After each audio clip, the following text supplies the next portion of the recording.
Uh, Hi Santana, can you hear me clearly?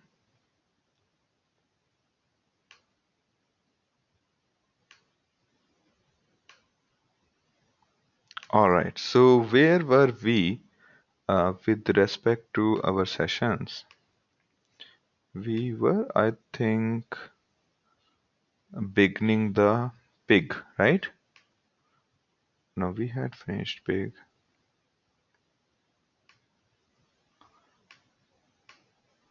So just a second. Let me figure out where were we in the sessions because there had been 3 sessions in the between. All right. So we had.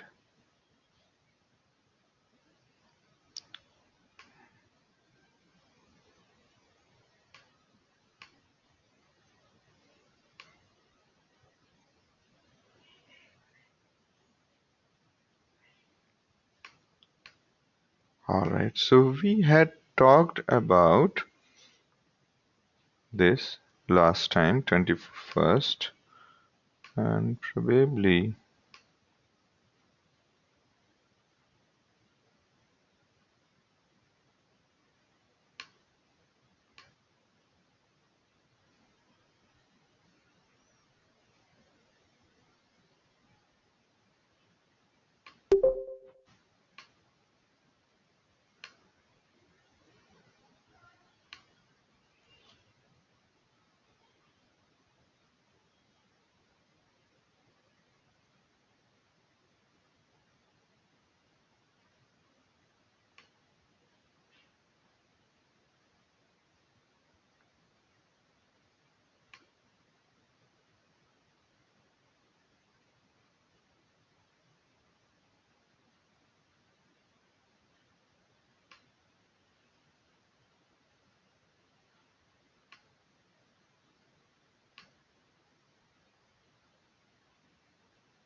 We talked about flatten, and after that, we talked about few more slides. All right, so we were close to flatten, pig flatten.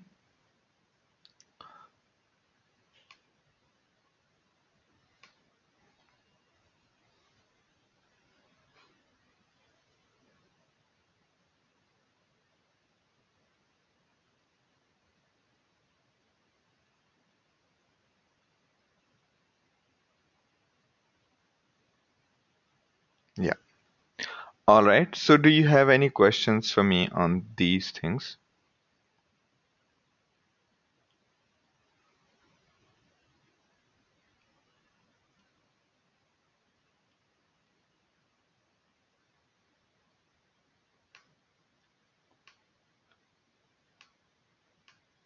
All right. Hi, Anand, can you hear me clearly? Should we start now?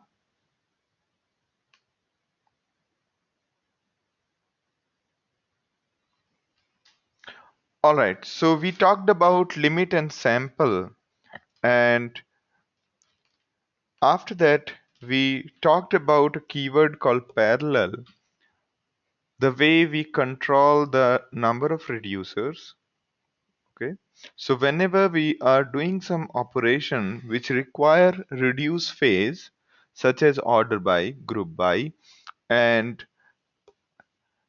and say order by, group by, and join operation, we could say that we want 10 reducers. If we do not specify number of reducers, it by default creates one reducer per GB up, up to a total maximum of 999 reducers. All right. So basically, when we are dealing with this kind of uh, computing intensive jobs, then there are ways to make it parallel. Just give me a second. I will close the.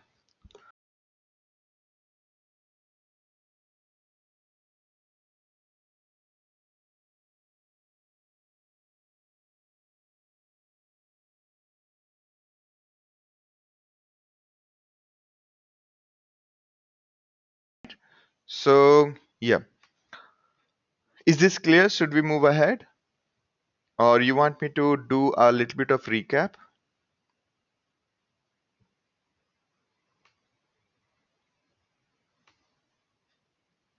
All right.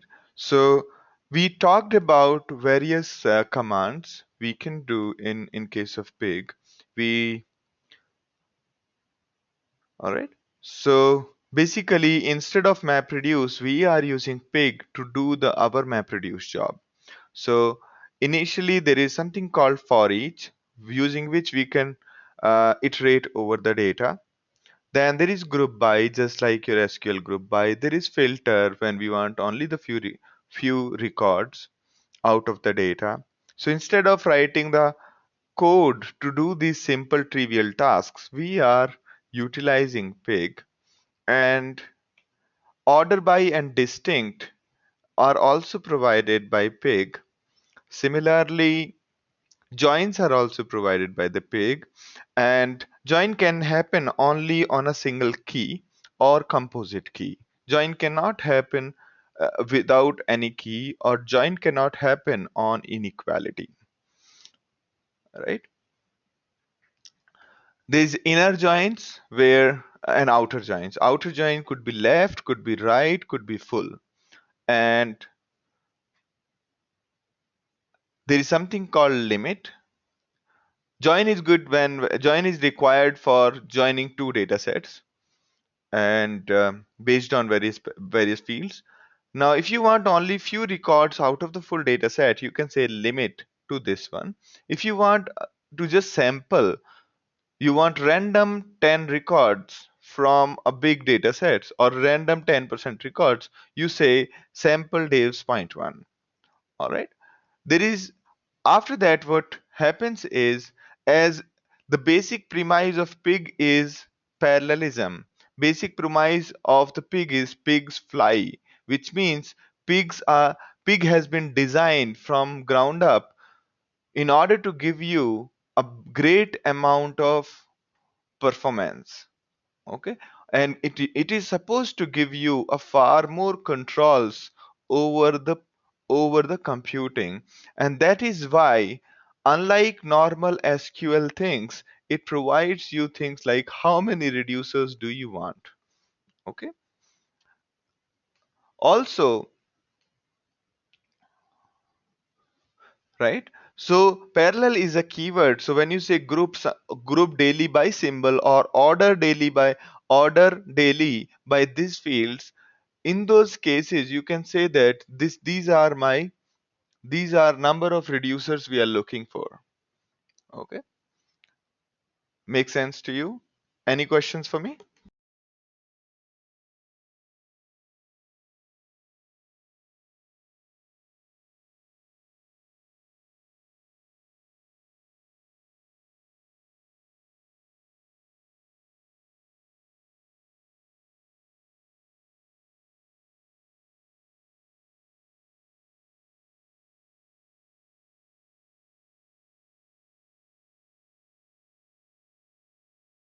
All right, so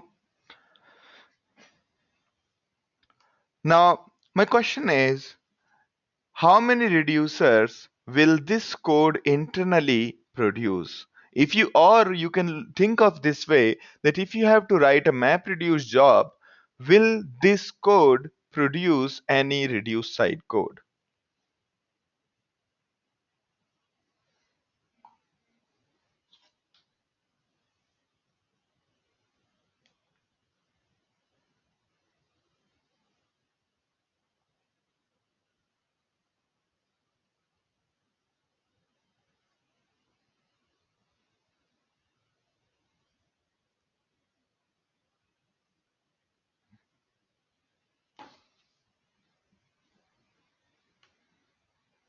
That is correct. In this case, there will be zero number of reducers.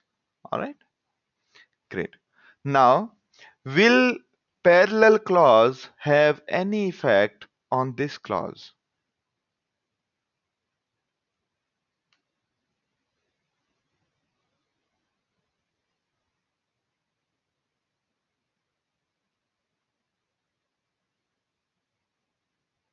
On a for each, will parallel clause have any effect? Yes, no?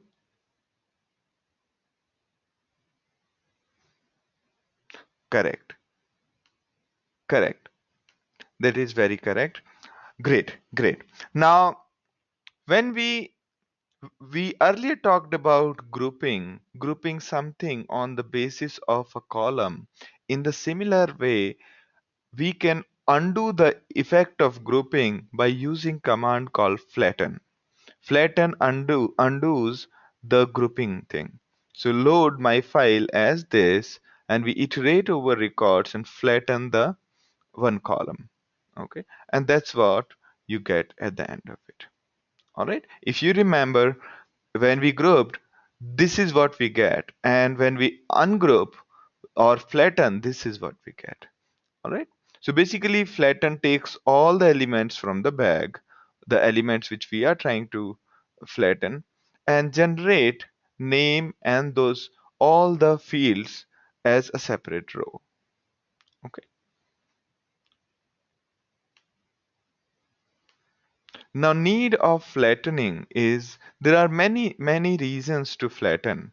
One is now once you get this kind of data like Sandeep C, now you can normally you can apply things like filter my data set by where name is Sandeep and language is C++, right? If you are looking for in this data all the records, how many records are there in which people with the name Sandeep has liked C, then what you will do is you will flatten it, and then you can simply limit you can simply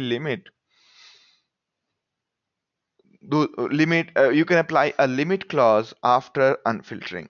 If the data is grouped like this, it is very difficult to basically do a limit or filter. Basically it helps you in filtering things. All right. Now, many a times the function you are looking for is not there in pig. That's where the external functions comes into play. For example, let's say you wanted to convert an integer into a hexadecimal string, and you realize that there is no function to convert an integer into a hexadecimal number. That's when you you can call a general Java function, such as there is this static function which does not require instantiation of the class, which is in the package called java lang.integer. There is in the class called integer, there is this nice function which converts. So all we need to do is we define our function which points to this one, and we load that one. Okay. And after we have defined hex, we can call this hex as if it's a native pig function, and it will do the job for us. So there are many such functions for which there is a library available in Java, but there is no corresponding library in pig. All right. Similarly, let's say there is a maths function or there is a geometry function which is not there, some library uh, is not there in pig. You can simply invoke the Java built-in functions. Now, in case you want to write, you can write your own function. But the only difference is you will have to register your Java library by using register keyword. You'll have to, if you have created a library called acme.jar, jar is like zip file. It is basically a zipped content containing the Java class files, and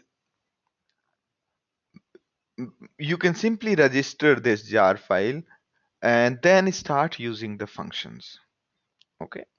You can define a convert function And let's say the com.acme.financial.currency converter is your own class or your own function own class which takes two arguments in the constructor, and then you can start using that one. Okay. So that is how you can use. We will show you.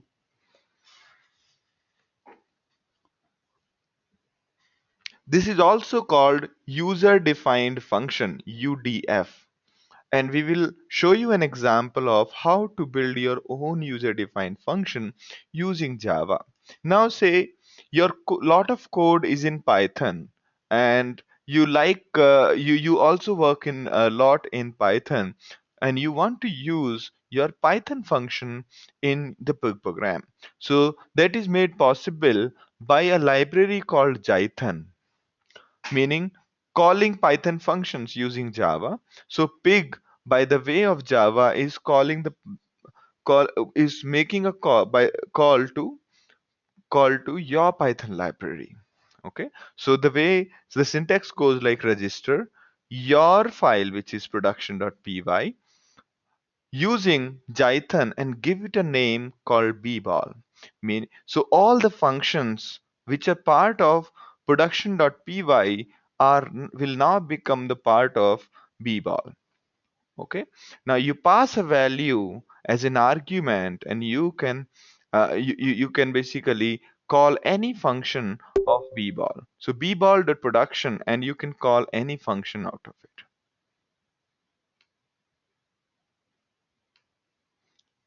Sounds good?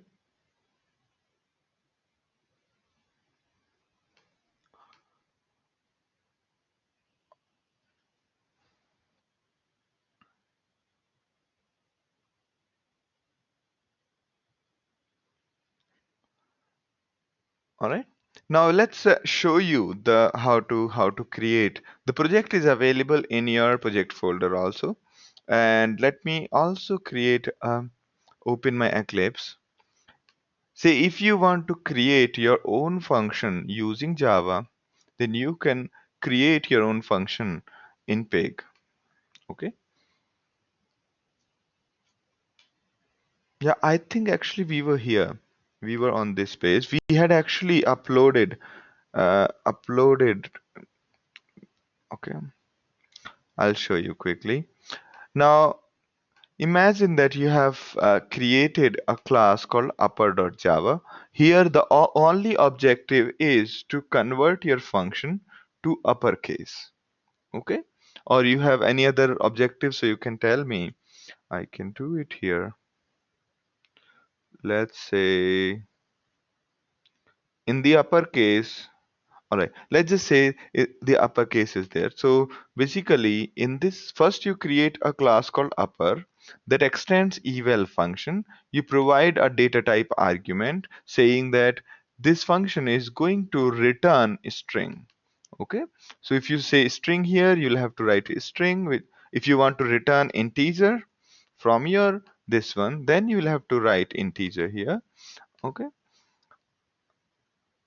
and so on. Right now, after you have done that, you'll have to implement a function exec. For each function, you have to write this. For every time you want to create a UDF function, you have to create a class with the same name. And after you've created the class, you implement eval function and implement exec function.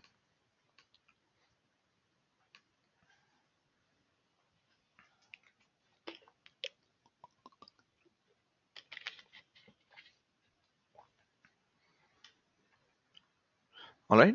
Now, once you're done with it, you can simply say file, export, and select the jar file, and here type the name of this one, and also select the folder and say finish. Now you can copy this data. You can copy this particular file called pig.udf to server.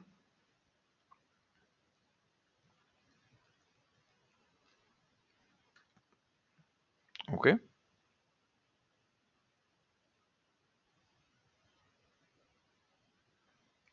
So I'm copying this file to my server using SCP. You can utilize WinSCP there.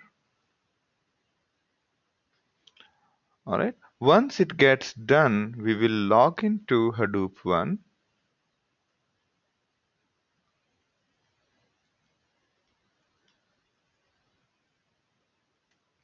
And here you will have sgiri.jar. And once you're here, then you can say go to pig and simply say register pig udf. That is the name of the file which we are transferring. Okay. And register. All right. So I think there is already a file already in that same folder. So it got registered. And once that is done, you can say x equals, here we can go to Asgiri in the HDFS. So anything in the pig, if you say cd Asgiri, you are basically changing your current directory with respect to HDFS. Now, when you say ls, you are seeing the directory there. Now, this file, let's say we want to load. Okay. So after that, we can call our own function. Okay, like this. We says iterate over a generates myudf dot upper. Where did this myudf come from? Myudf is the name of the package and upper is the name of class. Okay, and we can say dump b.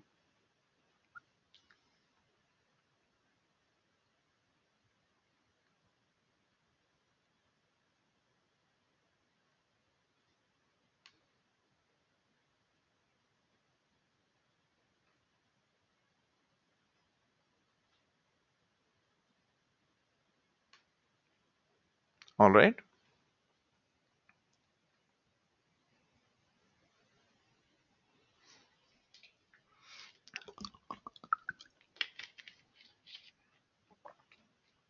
Now you can see that our data got converted into upper caps. All right. So this way you can create your own UDF functions and start working on that. Okay. Now, in case you have no control over what kind of programming language you can use, and all you have is a legacy code. Legacy code can be in any programming language. It can be in Perl or it can be in anything. So in those cases, you might, or there is another use case here. In case you want to use standard Unix commands or shell commands inside your pig, you can simply use those using stream command of pig. Okay, so let's have a look at it. Load this data, and after loading this data, stream this data called divs, stream divs through my command. And this annotation here is the backquote. Okay, it's a backquote which is before one on your keyboard generally. The one key which is above tab and left towards one. Okay, so that is the back quote, and the back quote essentially is done instead of single quote and double quote, so that in case your program needs command line arguments which use double quote or single quote, then you can use those. So that is the thoughtful thing they have done. And so all it does is it takes record by record, and passes each of the line I mean each of the line through your hive div. Okay, so it starts this process, reads one line at a time and passes through this one, and whatever is the result is stored in hive divs. Okay, this can be very handy at lot of places. Okay, this can be very handy at lot of places. So no matter what is your command can be executed. If it can be executed on a machine, it can be executed through pig. Now, since pig is going to run on multiple machines simultaneously by the way of a MapReduce, these MapReduce are going to get executed on multiple machines. That means that this command may not be available on all the machine. So before you start using a file, you might want to ship it. Or let's say this command demands that there should be another command in the same folder as this one before getting executed, then you ship that file as well. You put a comma here and specify the name of that file also. So basically, you can ship this program to all the nodes in the cluster and then call this function or stream your data through this program, and that is the role of big stream. Okay. Now, there are a lot of people who keep on making the contributions to pig. These contributions are available in this common repository svn.apache.org/repos, this one, and the general information is available here. The mechanism of using these library functions is same as what we have done for ourselves. The way we did file export and whatever jar was created, we imported that jar, registered that jar, and started using it. Similarly, you will have to create jar after checking this. Checking out means pulling the code from the repository and then building it using Ant. Instead of using Eclipse to build, we are using Ant to build it. And once the jar is created, you can register the jar and start using the functions defined in the jar. See more details about piggy bank on the URL given below. Sounds good? Any questions still here?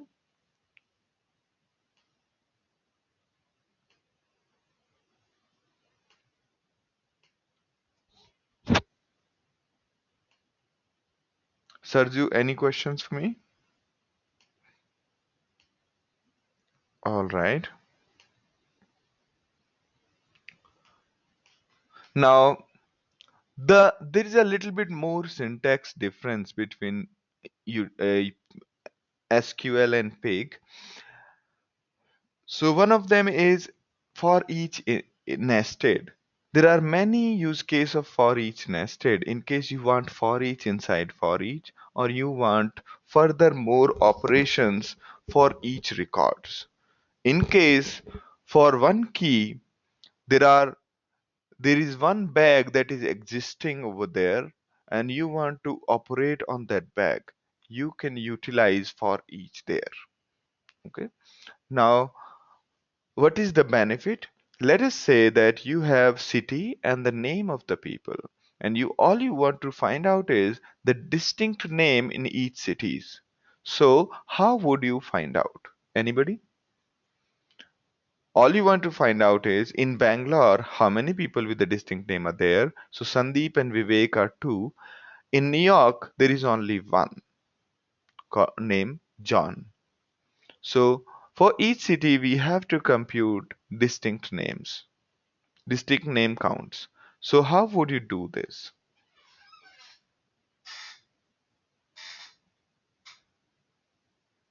Group, okay.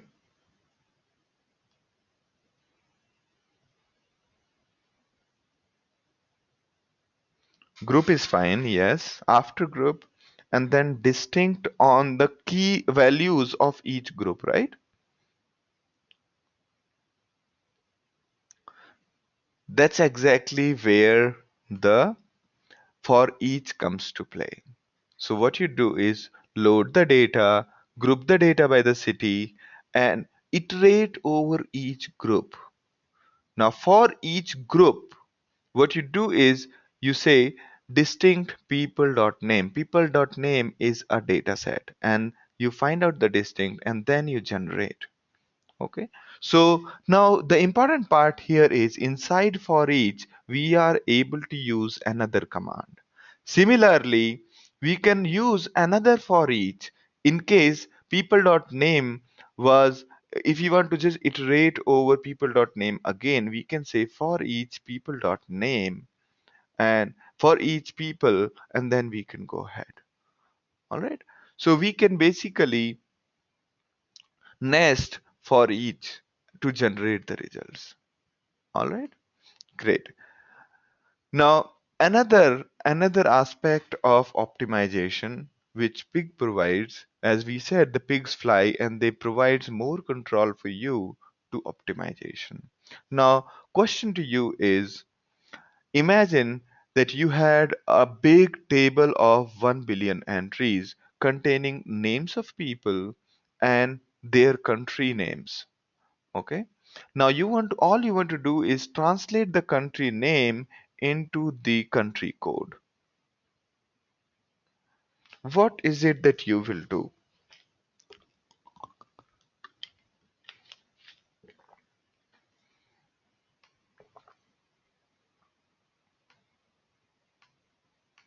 Anybody?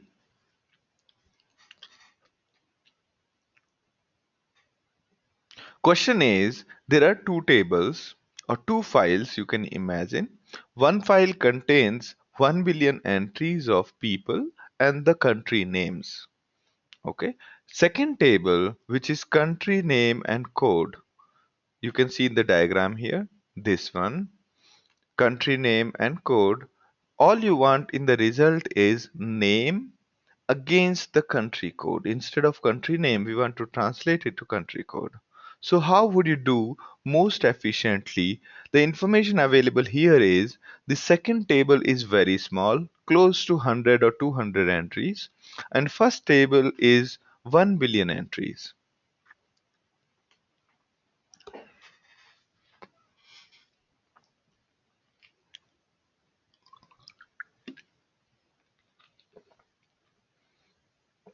Yes, Sarju and Anand and Santana.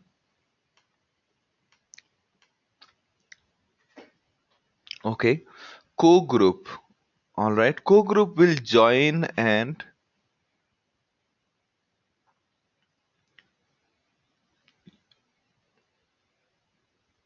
I don't remember if I went through.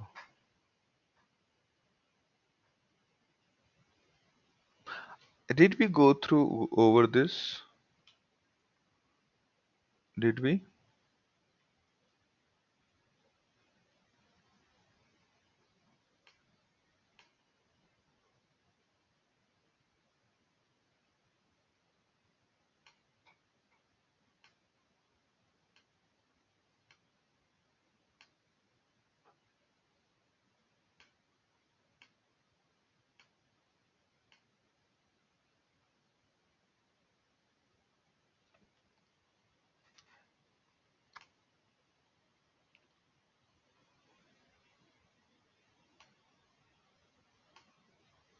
So 28th March is today. Oh, we are actually through all of this.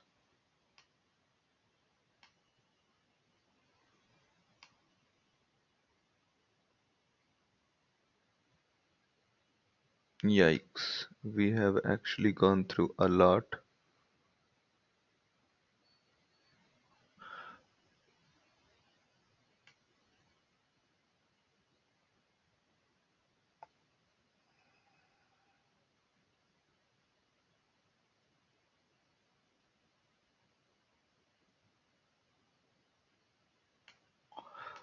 Ouch. We have actually gone through already all of this. And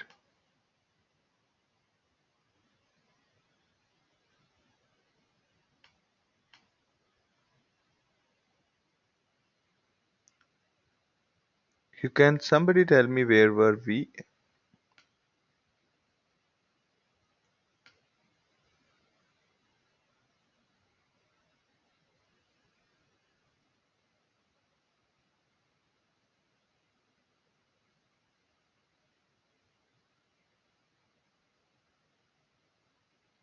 We were, I think, on the managed tables and unmanaged.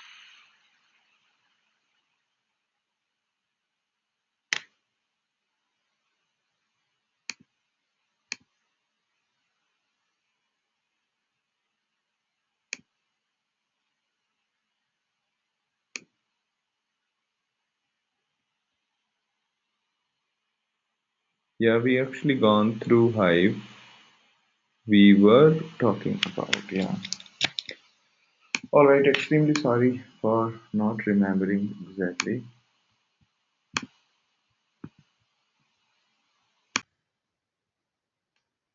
All right, extremely sorry for not remembering. Anyway, because I had back-to-back sessions, so I forgot where exactly we were.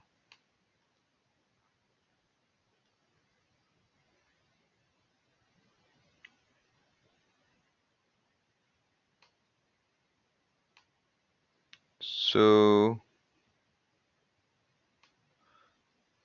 did we talk about bucketing? I think we talked about bucketing. We were.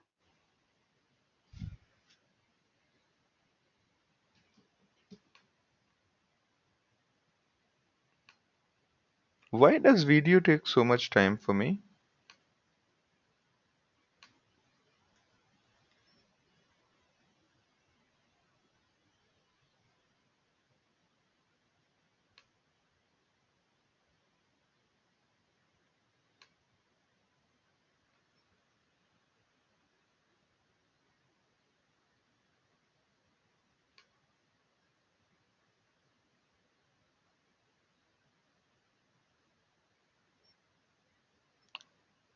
All right, so we were talking about managed tables. Now we are on the line, I think. All right, here we go. All right, so so we talked about pig, and then we talked about hive. Hive is essentially the SQL alternative to pig. Although there are many controls Hive is not able to provide like Pig, but since there are a lot of people already used to SQL, it makes sense. And that's where we talked about various data types which are absorbed from all different kind of databases. Now, the concept in Hive, we will talk about only the concept which differ from standard SQL or the things you need to know about more about Hive over standard SQL. Now, the managed tables, there are two kinds of tables. One is managed and other is external. The only difference between managed and external is the if you drop a managed table, you basically lose the data. And inside a table in case of Hive, the table information is stored in a meta store. We showed you last time that in the MySQL, we showed you that this is where our data was getting stored. I mean, our table definition were getting stored inside MySQL. So whenever we say create table, it is creating a record in in MySQL and keeping it there. But the data, the rows, the actual data is stored in HDFS.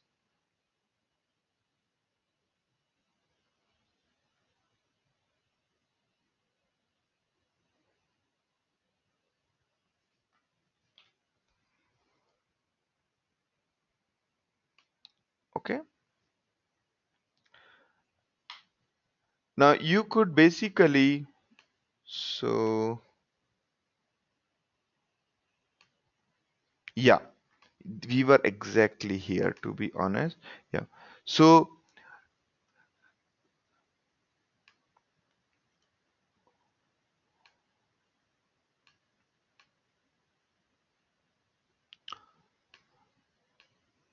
all right. So here we have after loading data.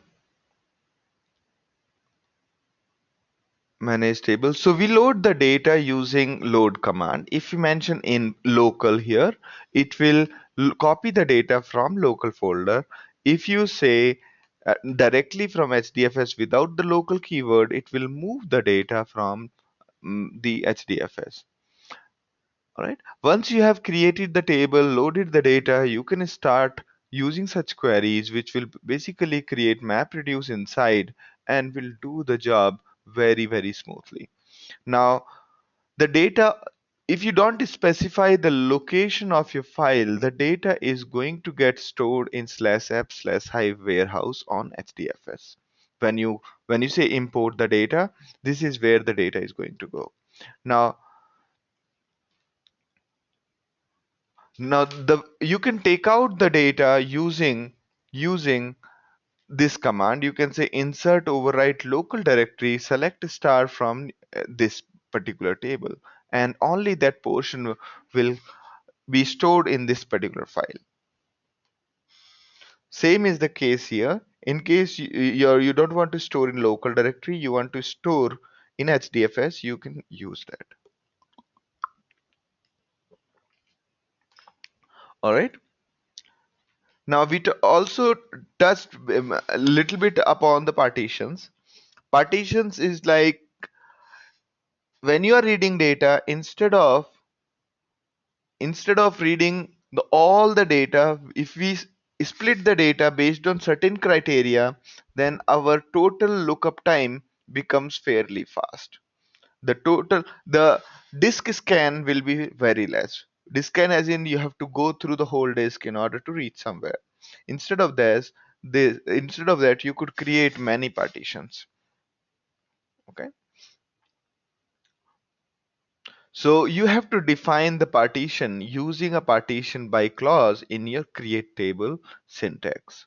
Partition you can create on multiple columns, and you can also add a partition later by doing an alter table. So let's say we have an employee table. We have an employee table. Let's go to Hive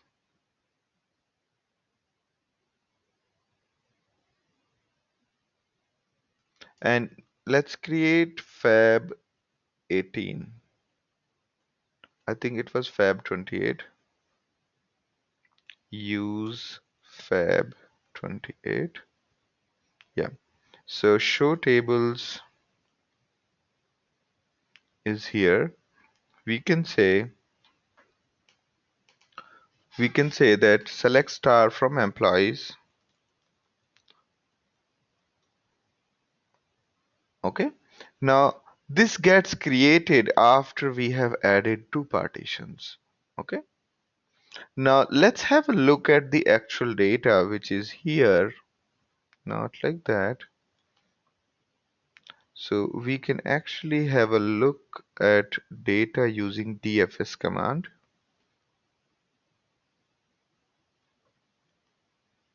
Right? So there are two folders inside employees table. There are two folders, qualification equals 0, qualification equals to 2. Inside each of the folders will reside the file containing the actual data. Okay? So you can further say here qualification equals 1. So you can see that the amp file, the one which we copied, is over there already, and you can see that the amp one is there.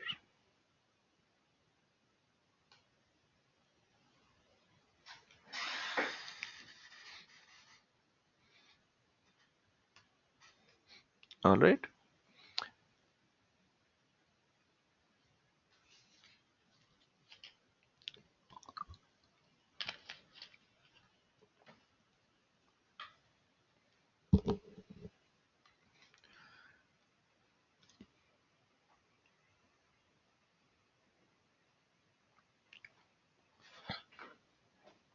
In case you want to rename a table, you can. These are general standard DDL commands, data definition language command, and you can basically use standard alter table. So before we jump ahead, so this is clear, right? Partitioning is clear. We imported the data. Data has been partitioned based on the partition defined by us. And we basically said add one more add this data to this partition, add this data to this partition. That's all we have said. All right. We can use simple, we can also add partition in case there is a partition existing, we can drop that partition and all of the data can be accessed later on. Okay.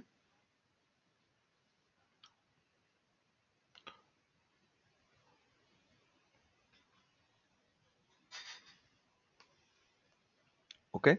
Now, in case you generally you should not be creating managed tables.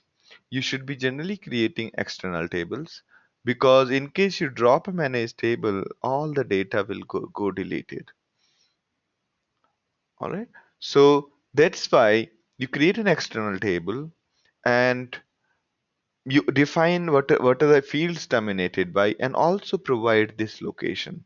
If this file already contains some data, it will you can right away start querying select star from my stocks. For example, this file already exists. I think it already exists. So let's say we create a file like this.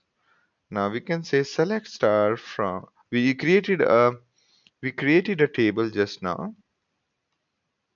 All right. So yeah, because this data already exists over there, we did not have to do anything in order to import the data. Having said that, loading data the way we load it into managed table is very much possible in external table also. Okay. We can say load data in file, and the way we said here, let's say load data in path, and our data is in this location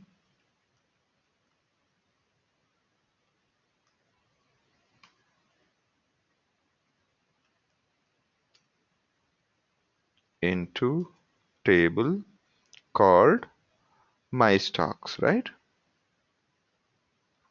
My stocks, right?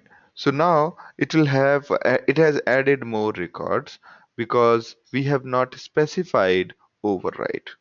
Okay. If we do once more, the total size will further keep on increasing. Okay.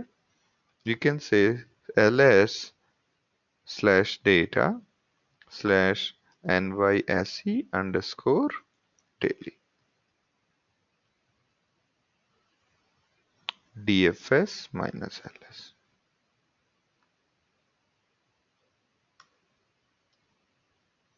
Yeah. So here the data is being appended to in this file. You can see in this folder the data is being appended to.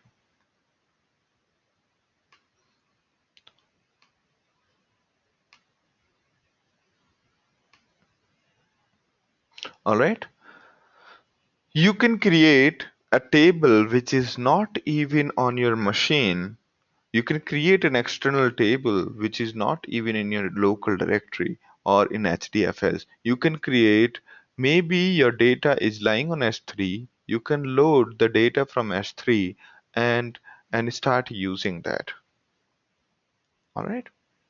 So you can say create my external table, my wiki status, wiki statistics, and provide the information. Also provide a partition. This is optional. And then you can also say that my data is formatted by this, lines are terminated like this, and afterwards it will automatically load the data from there. Okay, so whenever you query mini wiki stats table, it is going to load the data from here. It is not create any copy locally. All right. Now the external table can also be partitioned just like we created the partition over our managed tables. We can say things like create external table like here and partition by this. Yes, it picks data from external HTTP, FTP, S3, or whatever. There are multiple formats it can handle. It can handle multiple protocols.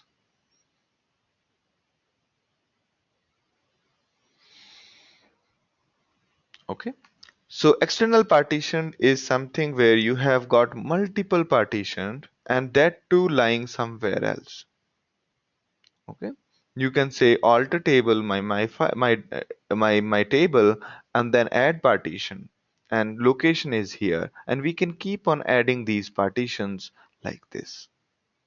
Okay.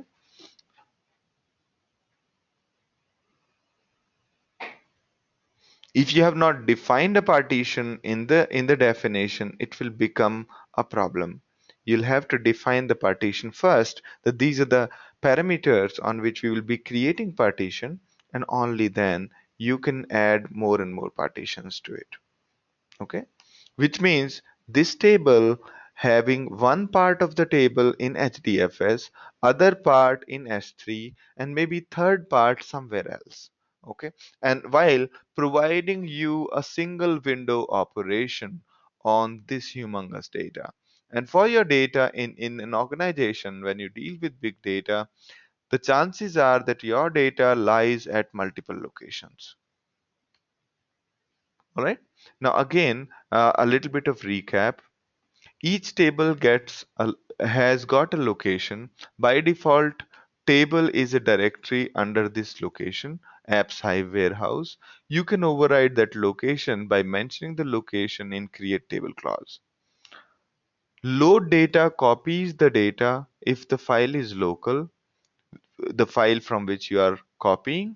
If the file is on HDFS and you are loading data from that file, the that file gets moved from current place the file gets moved from current place to the directory where the table is stored. All right. And also, if you drop a managed table, it drops the data. If you drop an external table, it does not drop the data. Okay. All right. Metadata such as file, the name of the table, column of the table are all stored in MySQL or any other database supported by Hive Metastore. All right. Now we can do a complex projections like this. Imagine that you have a function called upper. You can call that on top of a function name, select something from the table, and also you can access like this. Okay.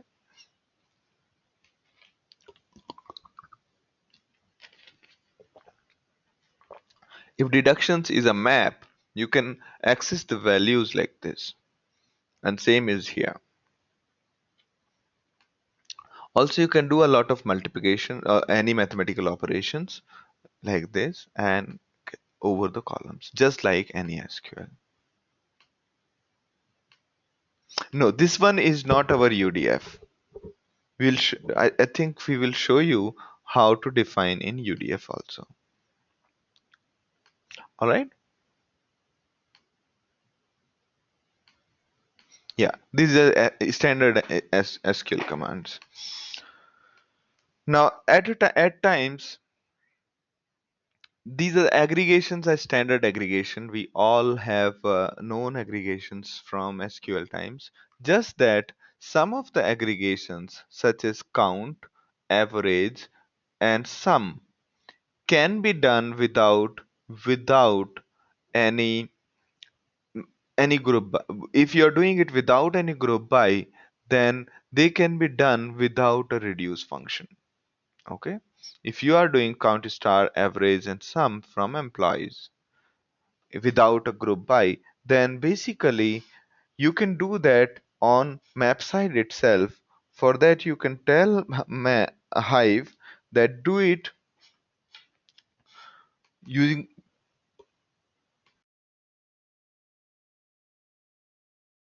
do it using map side itself by set hive.map.aggr equals to true.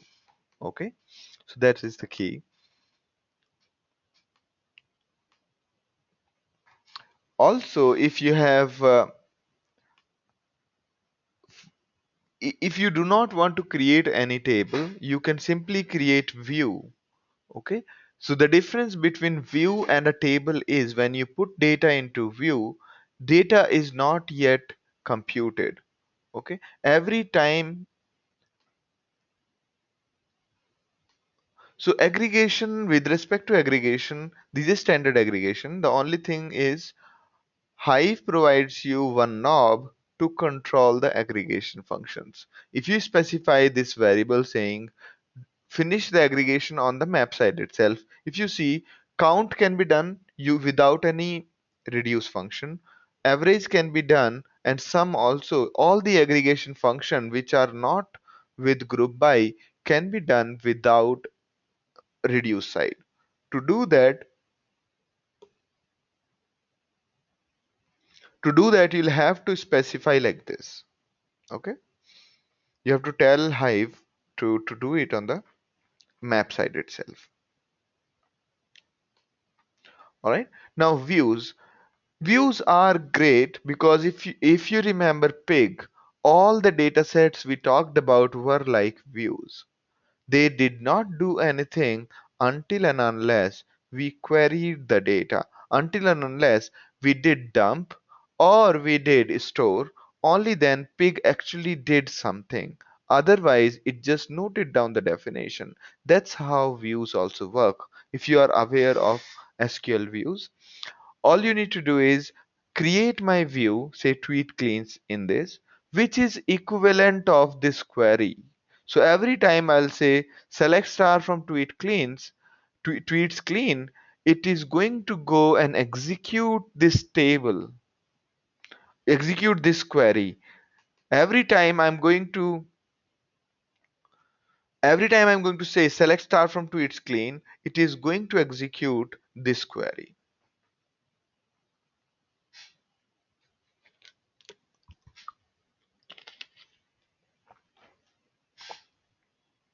All right.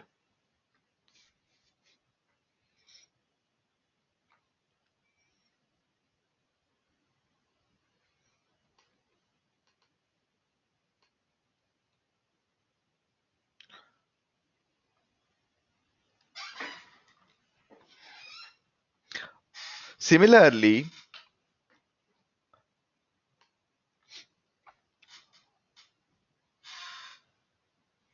also you can create a custom class, custom function, the way we created in Pig, in the similar manner.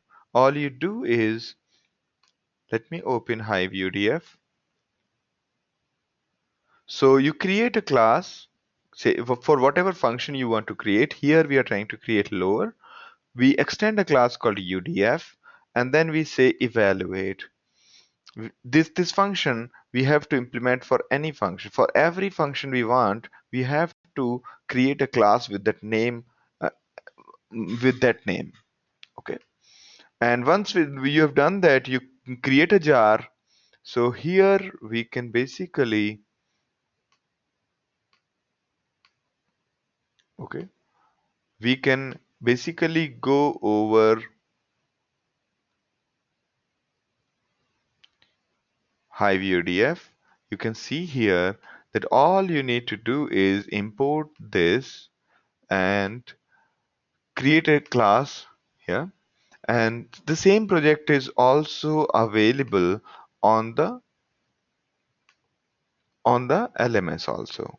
Okay, you can basically export this jar, and once that jar is exported, you can copy this to your server. Here I must have already copied here hivudf.jar. Okay, now next step is add jar.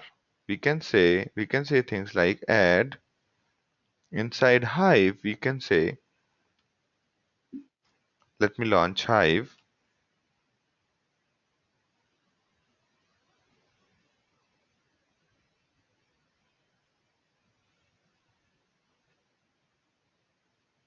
can say add jar and hive udf.jar.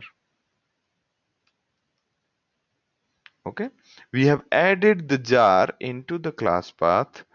Now the functions are available, and let me create a temporary function, my underscore lower, and now this is a function defined in my hive. Once that is done, you can basically call your function like this. Okay, so we have said select my my underscore lower, it will convert this into lower. Okay,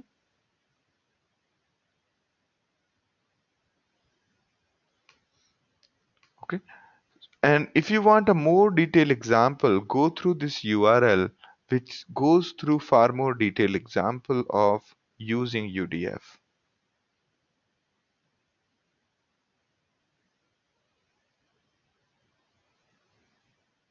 Okay, so you can see, and here this is basically to upper. That is why it has converted it to upper. Okay, although the name was lower, but we were basically converting into uppercase. All right.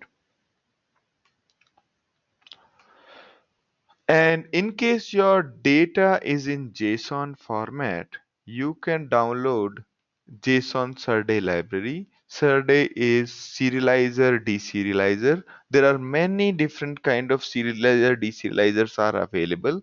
Whenever you are loading data from an external format, which is not standard tab separated, comma separated, or it could be instead of tab separated, comma separated, in case your data is far more complex, you might require an external serializer, deserializer. One such case is JSON or XML. So for those, you might have to download JSON Surday library and add those libraries into the class path. And afterwards, you can create the table and start working on that.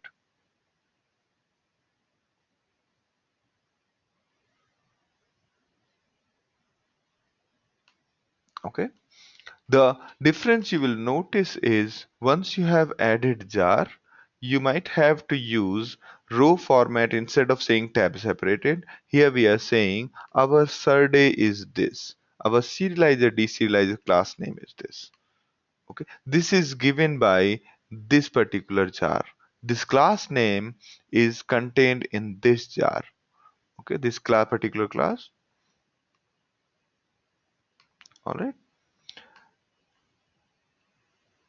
So that was the Hive UDF. You can create any complex functions, or you can utilize the various kinds of open source libraries for your functions. Also, in case you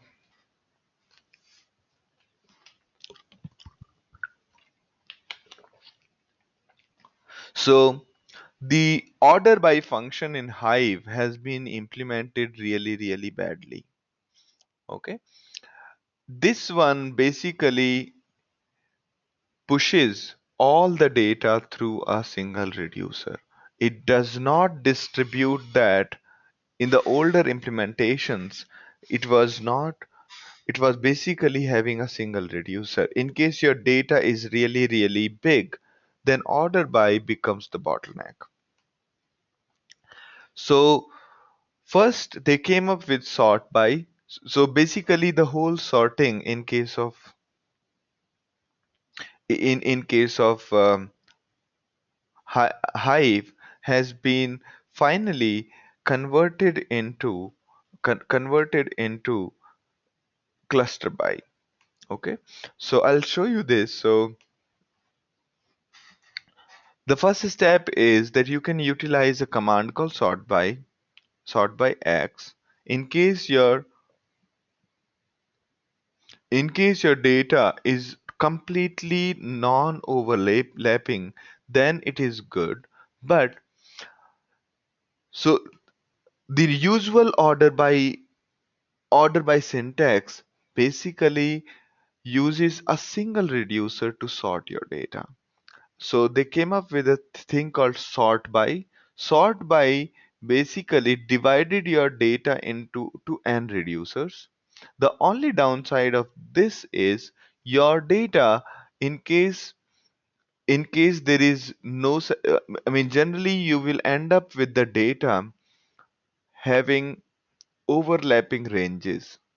Okay, overlapping ranges. So after you receive, you might have to again merge it. Okay, you will understand why sort by is done, because they there was another command called distribute by. Distribute by does not do anything. Instead, it just distributes to multiple reducers. And if you combine sort by and distributed by, then you get the proper usual order by syntax. Okay, so in very simple summary, instead of using order by, sort by, or distribute by, simply use cluster by. If you use cluster by, your data will be sorted using multiple machines. Okay,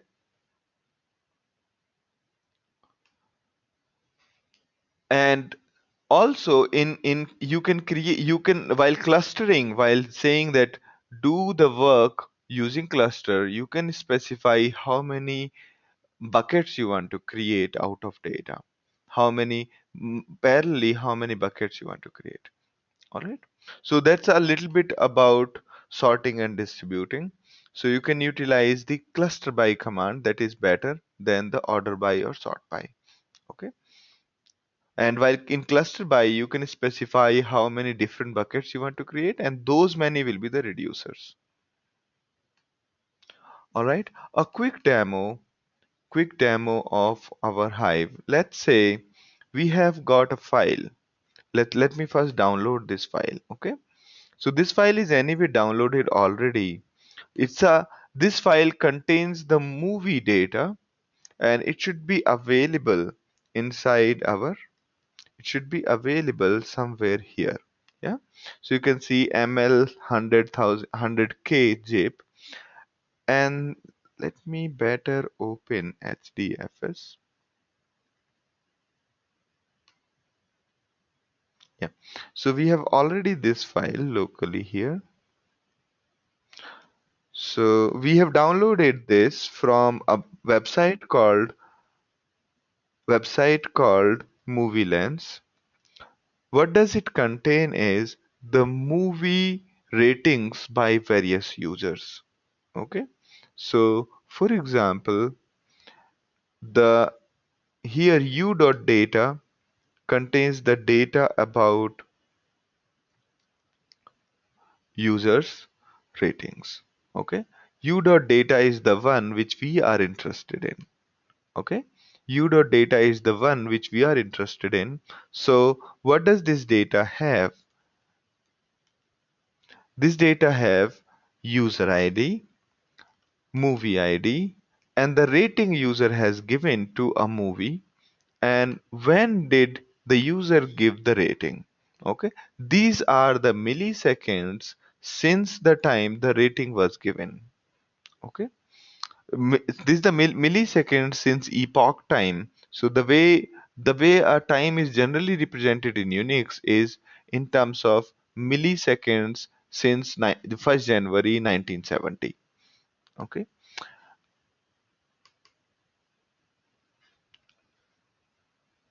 once you have done that, what you need to do next is, so you got this data, right?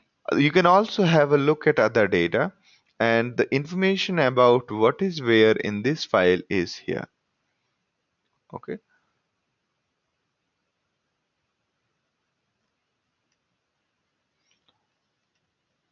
you can also see that there is something called u.genre. So, so these are the various genres, and you can see u u.item. U.item contains the movie names. Okay, Seven, Usual Suspect, and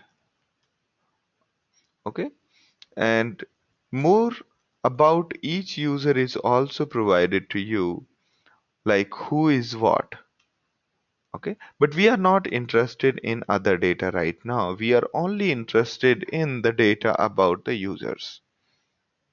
Okay, only about the movie ratings is what we are interested in. So let's load this data into a database table.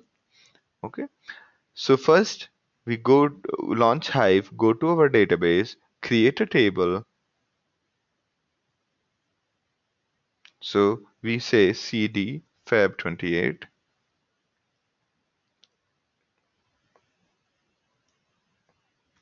Sorry, not cd, use feb 28. Okay, now we create a table.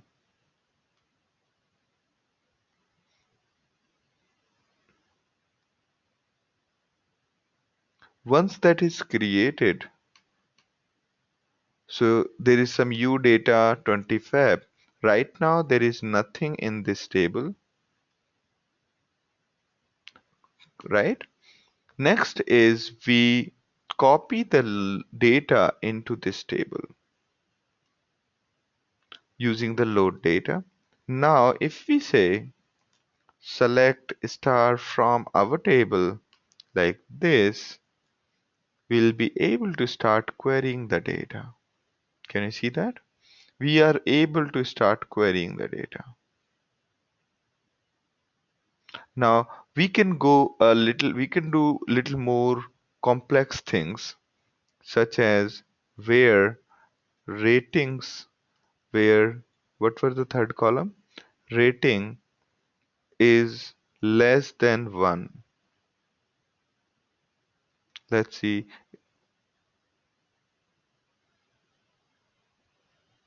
Probably there is no such rating. Okay, so you can do a lot of standard SQL on top of this data now. Some of the things you should try to do is for each movie, how many users voted for it? For movies having more than 30 ratings, what is the average rating? Okay, so there are no records having less than 1, but there'll be some records for less than 2, I'm hoping.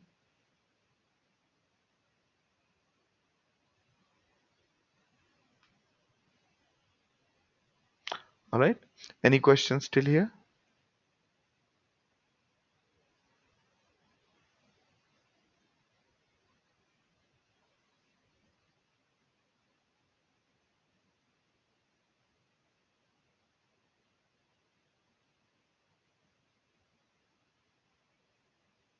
All right, so there are so many movies for which users have rated 1.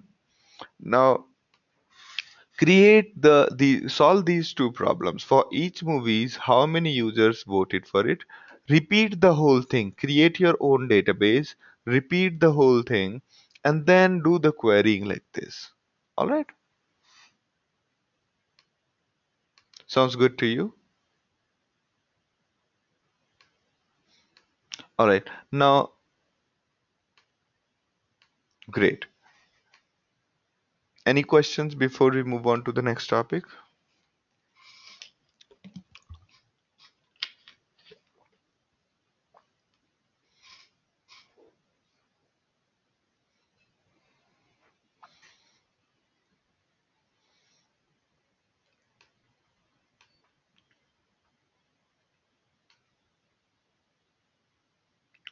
Cool.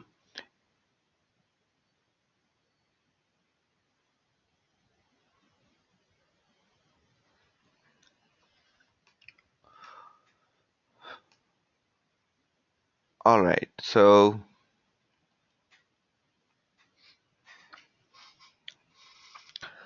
before we go get into HBase, let's talk about NoSQL. In case you don't know SQL, you can still write that you are expert in NoSQL.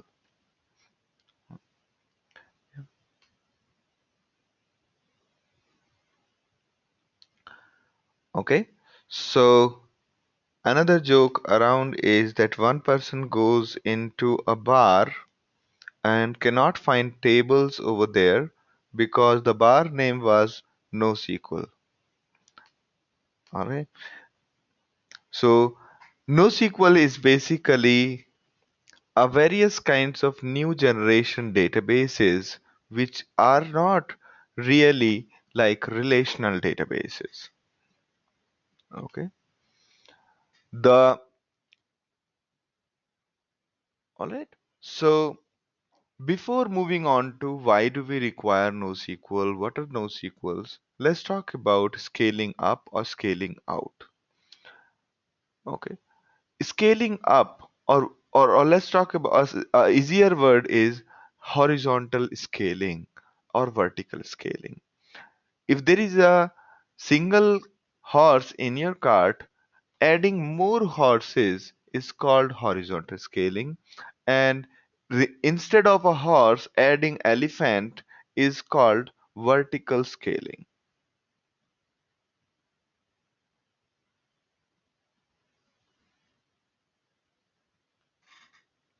All right?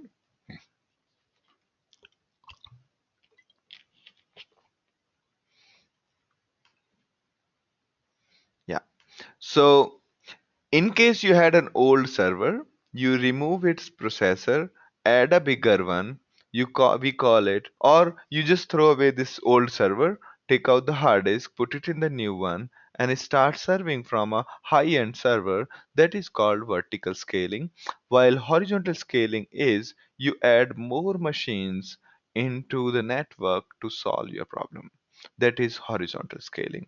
And all big data solutions are focused and centered towards the horizontal scaling. All right.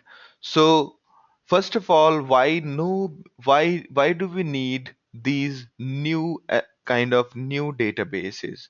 Simple thumb rule is for big data, the older databases were not able to handle this big data, and therefore we needed new databases. Similarly, the older databases, relational databases, were not able to provide high availability. Third is we needed scale out architecture, meaning instead of adding more RAMs or more cores, we are adding more machines in the network. Okay, so these are the three reasons why NoSQLs came into play. These are the objectives of a NoSQL database. Okay. And these are the common attributes of these NoSQL databases. All of them have distributed architecture. All of them are generally schema free because schema puts so much of constraints that your data has to be on a single database. Therefore, almost every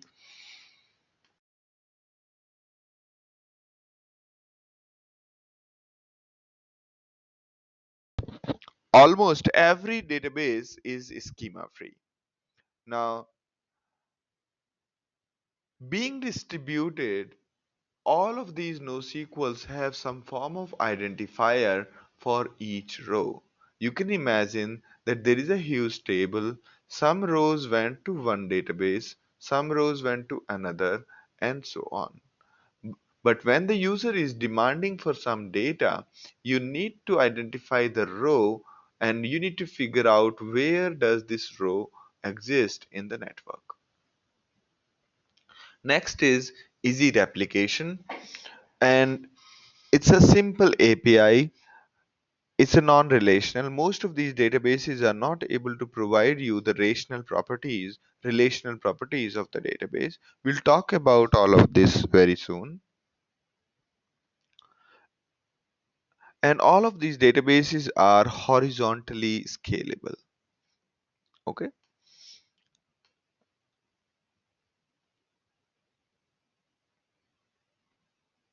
All right.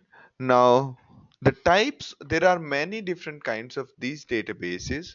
and they generally lie in the four categories. First one is column oriented.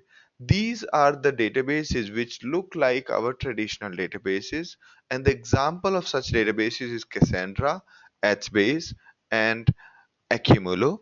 But we'll not talk about Accumulo. Instead, we'll focus on HBase, or you might require Cassandra. Okay.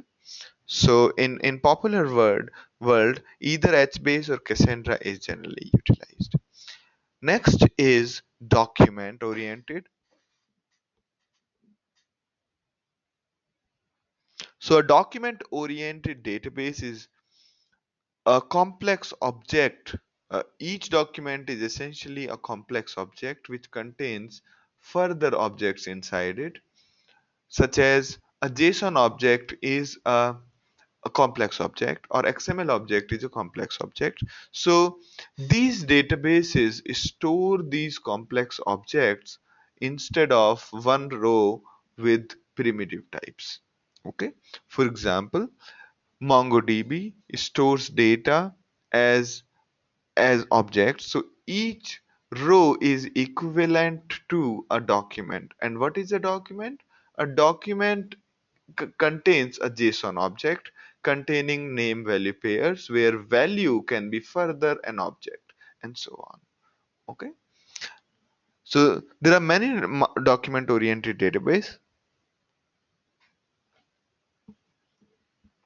MongoDB and CouchDB are the two examples of the document-oriented database. Third one is key value. Key values were the one which started the whole revolution in the area of NoSQL. Probably the oldest known one is Memcache. Memcache is a simple cache but is used like a data store. Similarly, there used to be a paper on Dynamo. There was a paper on a database called Dynamo from Amazon, and Dynamo essentially was plain vanilla key value pair. Afterwards, they move on to make it complex, and internally at Amazon, now we don't use Dynamo, we use something called Sable internally, which is a very advanced form of key value.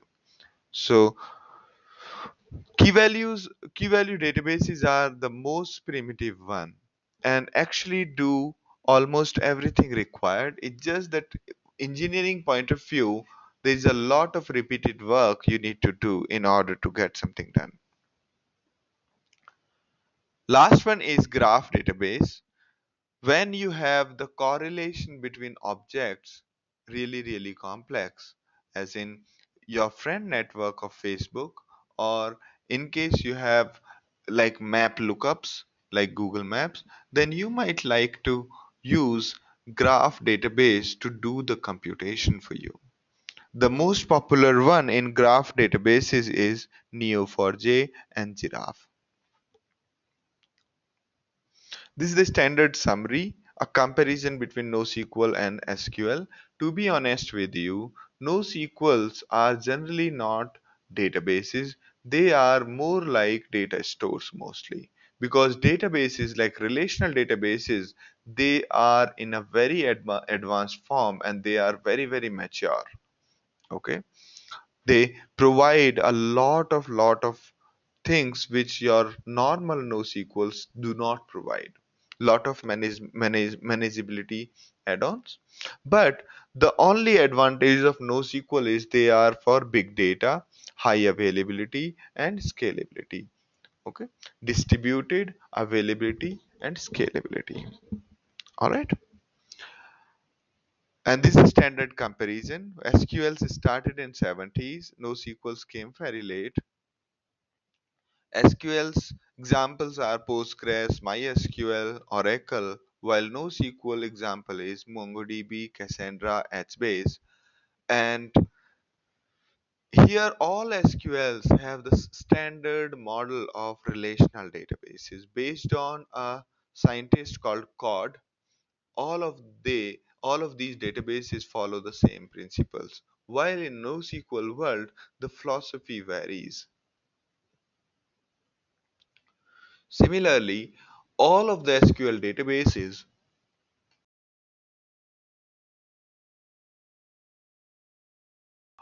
they have all the SQL databases have structure and schema, while NoSQL, some of them have partial structure or some of them do not have any schema.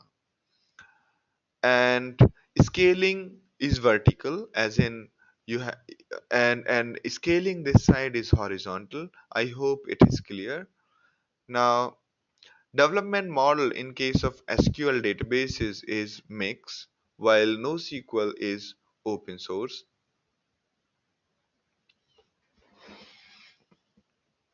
Okay. Supports transaction. SQL databases support ACID properties. All of them. ACID as in atomicity, consistency, integrity, and durability.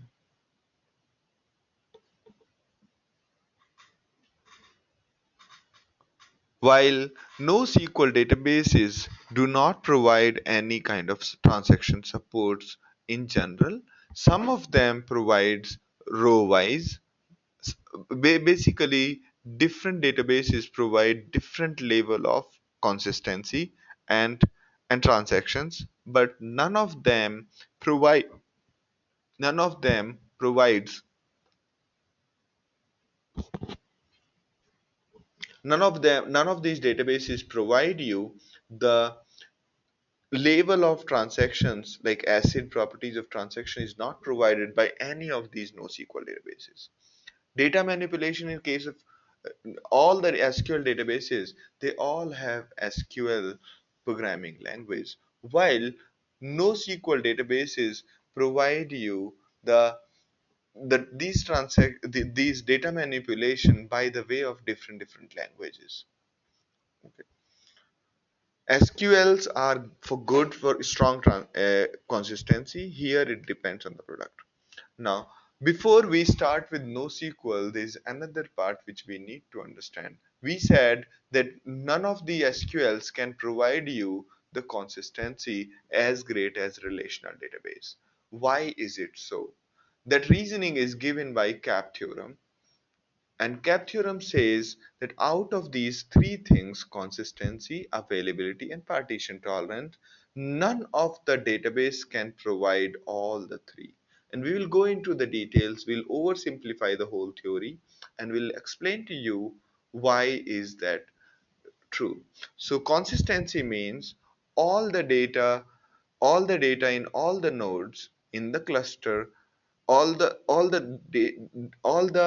nodes in a cluster have exactly same data.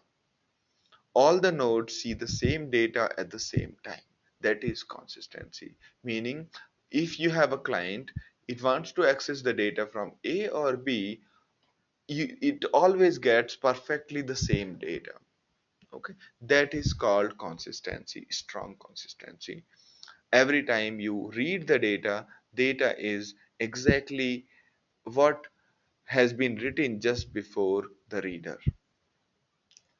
Availability is a guarantee that each request gets the response. That is the guarantee of availability. Partition tolerance means if one machine goes down, still your system works. Or if there is a partition in the network, still your machine works. Okay? Still your database is available.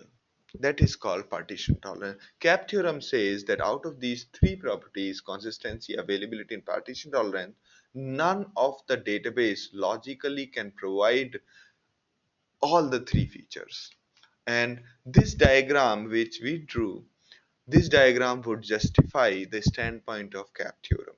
CAP theorem is also called Eric Brewster's theorem. Eric Brewster is the name of the guy who said that. He's a researcher at one of the universities. So CAP theorem says that, so you can see in this diagram, in this the first diagram, there is one single database, there are multiple readers and writers, all of them are talking to single machine. Okay, which means the data is heavily consistent. Data is strongly consistent. Whatever one user writes, other user can only read after he has written. And it will not read any stale data. No other state the other user will see. All right. But this database is not available, meaning in case one user is reading, other user is waiting in the queue. If there are many users, the few users might lose the patience and can go away. So basically, also the timeout could happen, and there are multiple things that could happen in between. So it does not give you the guarantee of availability, while the second one gives you, well, in the so this first one you can see that this is the standard RDBMS diagram, where we had a single machine, really powerful machine, and all the readers and writers talking to the same machine. This one is not neither partition tolerant, meaning in case this database goes down, there is no backup, there is no mechanism. Okay, so that is why it only provided C out of CAP. Next diagram is you have A and B, two machines. Readers are reading from B and writers are writing to A. Alright? Writers are writing to A and readers are reading from B. Which means that first, in case a user has written some data and another user has immediately come to read the data, okay, to read the data, if another user has immediately come, there is the B user, the user which is reading the data will see the stale data, will see the stale data, will not see the fresh data. And that's why we call it inconsistent. But on the positive side, it is good for availability. While users keep on writing to A, other users keep on reading from B, which means users there will be a less of a wait time here. Alright, so there's a high availability here. Next is also the partition tolerance. In case one machine goes down, the data is anyway available on another machine, and hence it will become like this for some time till you add one more machine and make it again in the same architecture.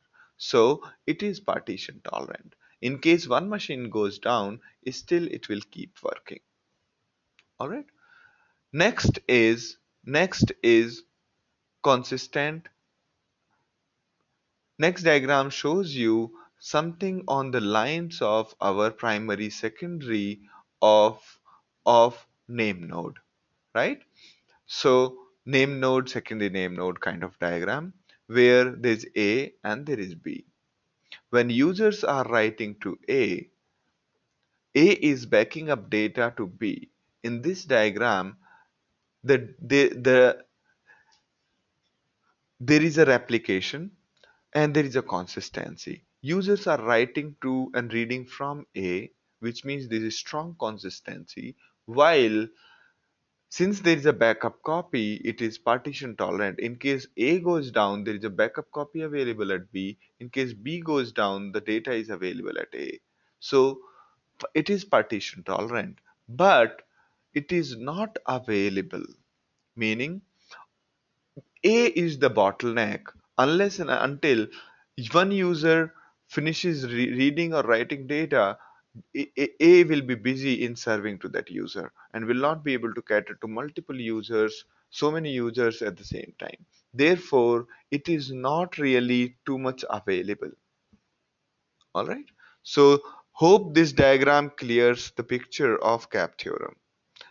This has been, I have tried to oversimplify things, so this may be a little bit different in the philosophy of cap theorem, but it should give you a very good idea about why cap theorem says what it says. Okay, all right.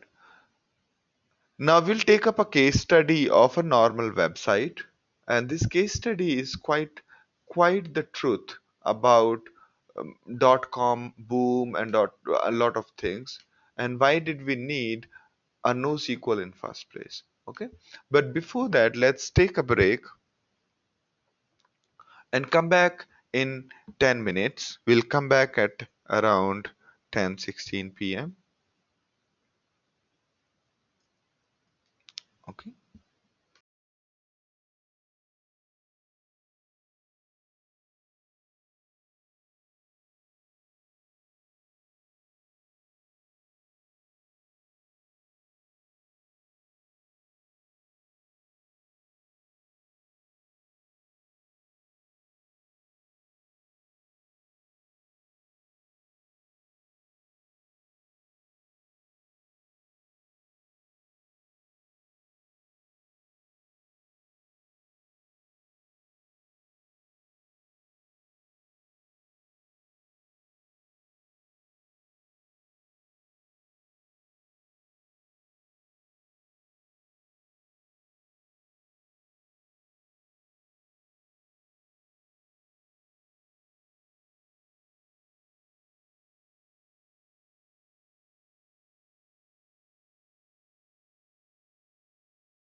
Hi, I'm back. Should we start now?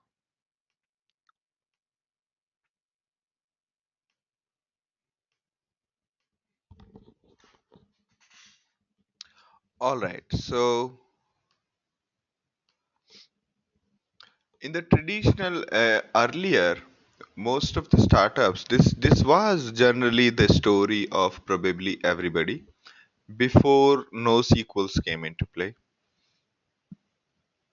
So, on the initial public launch, people would move the the product from their local workstation to shared, and that to remotely hosted MySQL instance with a well-defined schema.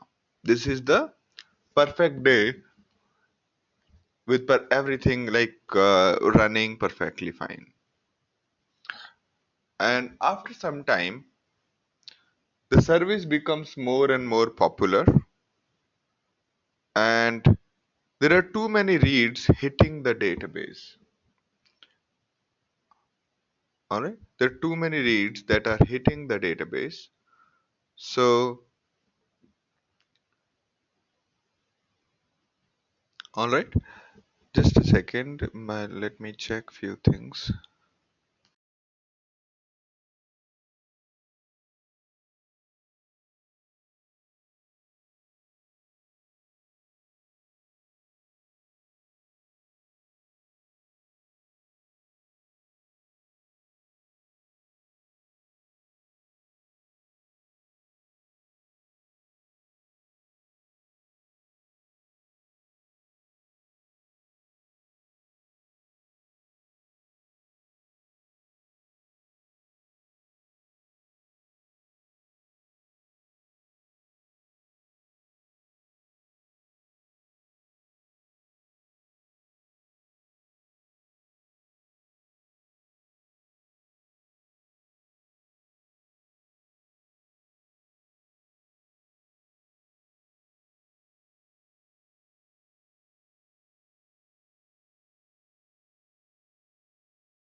Hi, can you hear me?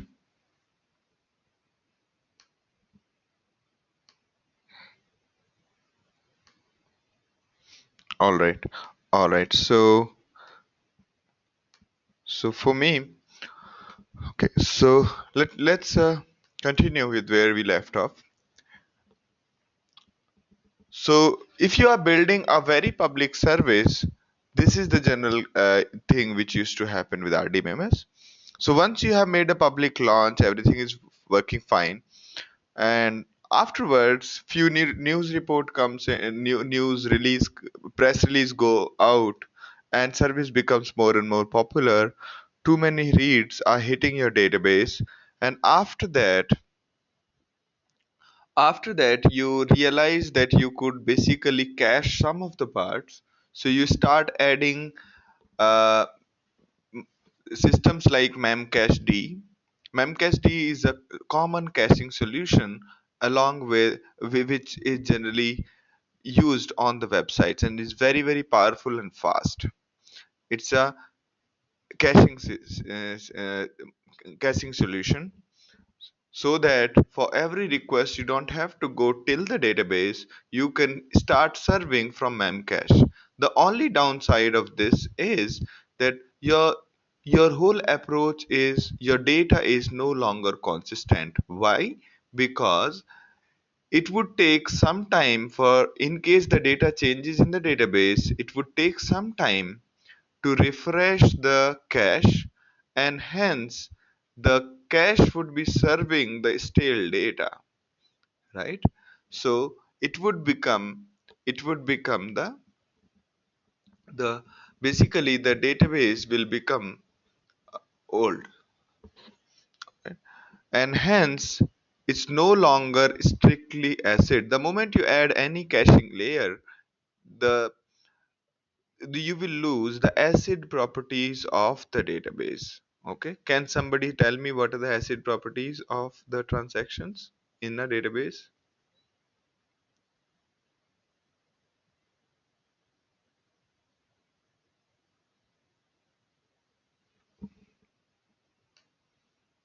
Atomicity, consistency, integrity, and durability. Good, good, good. So, all right. So, a little announcement, in case my power goes away and I'm not able to connect for 5 minutes, assume the server session has ended, because right now my power has gone away for some technical reasons, and it's running on the inverter right now. All right. So be aware, in case I'm not able to join for 5 minutes, assume that the session has ended and we'll continue tomorrow. Okay. But right now, let's continue.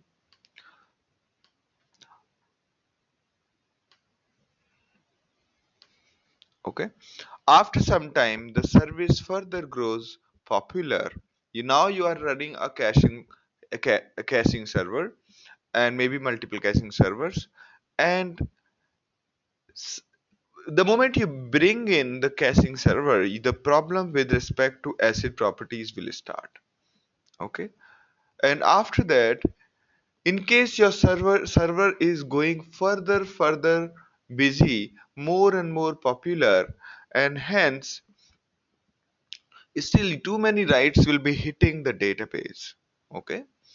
And so what you do in the case is that you basically increase the number of cores further. You increase number of cores to 16 cores and add more and more RAM, and a very costly hard drives with very fast hard drives you start adding.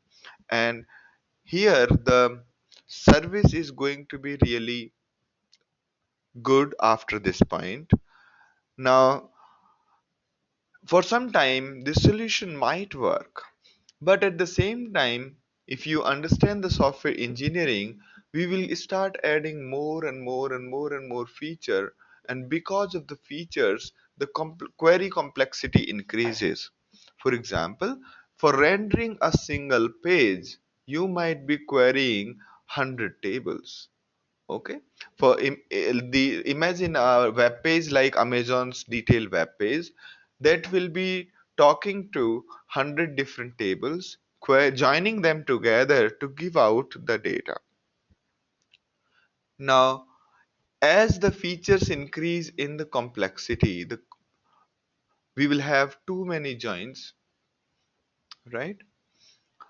So what we start doing is, instead of joining these all data, let's dump everything into a single table, so that we don't have to join these tables again and again. Meaning, denormalization is, you start doing denormalization.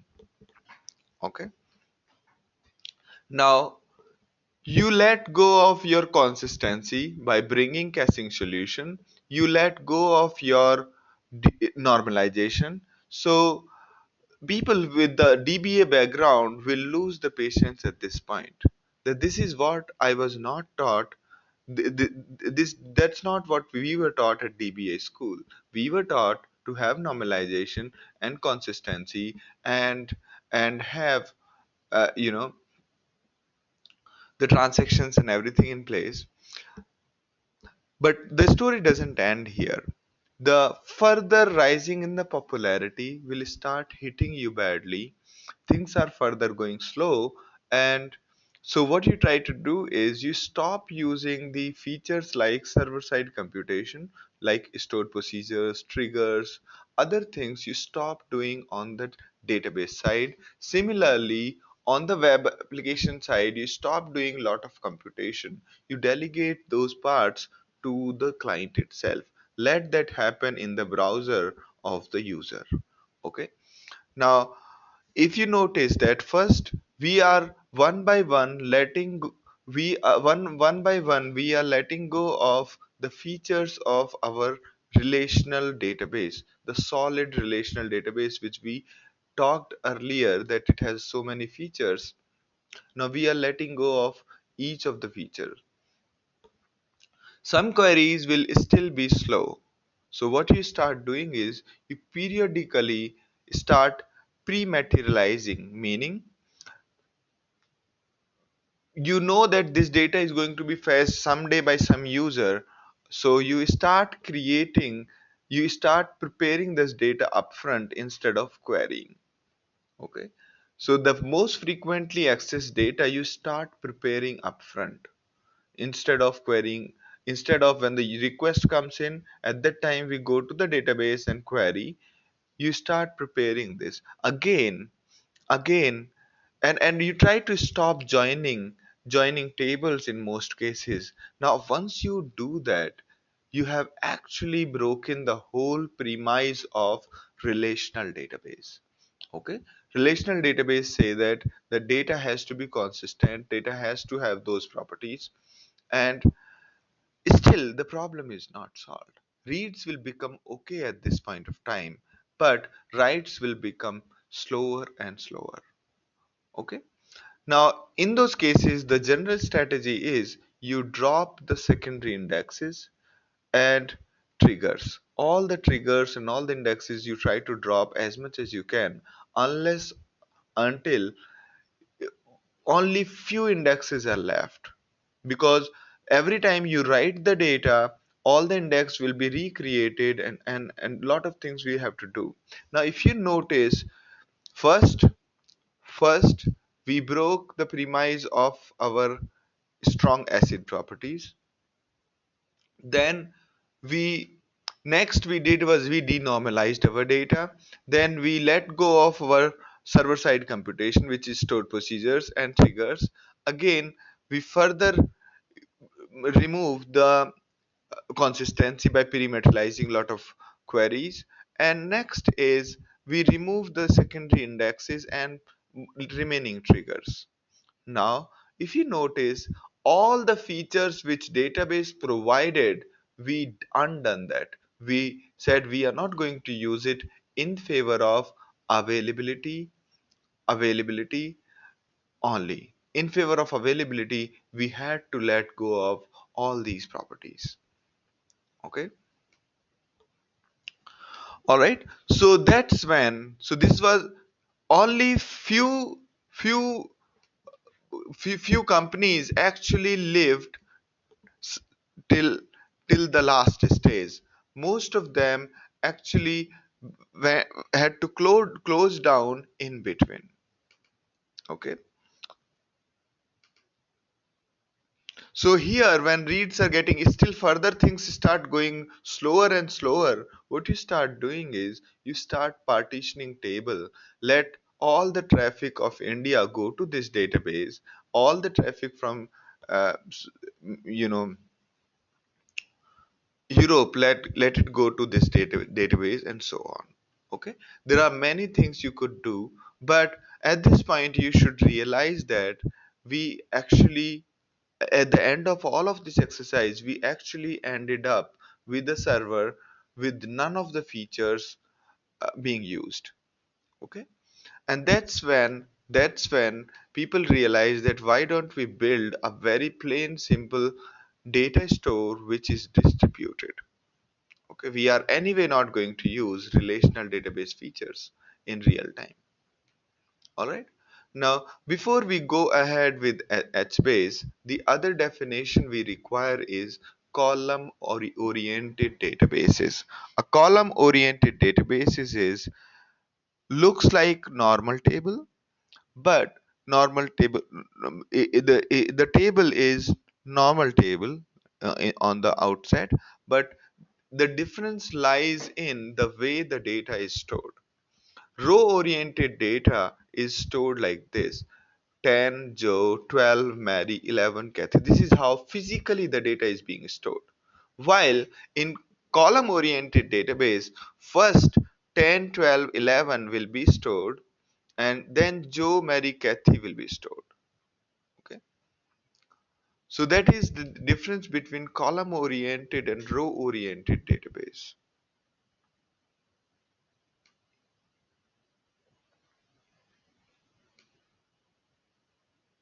Next is column family oriented database. What is a column family oriented database? Column family oriented database essentially means all the data inside a column family will be stored together. Inside a column family, whatever is the data will be stored like a row oriented database, meaning 10, Joe, 12, Mary, and okay, and 11, Kathy. This is how it is going to store. And after this column family 1 has finished, second column family is going to get stored: 23, 33, and 40, 45. So the difference lies in column family oriented database is that we first store one column family, then we store another column family. All right, is everybody with me?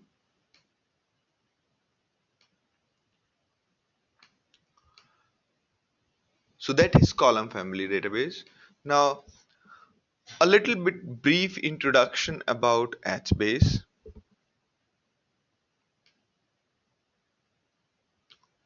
HBase is a column family oriented database which is consistent and partition tolerant in but is not really highly available.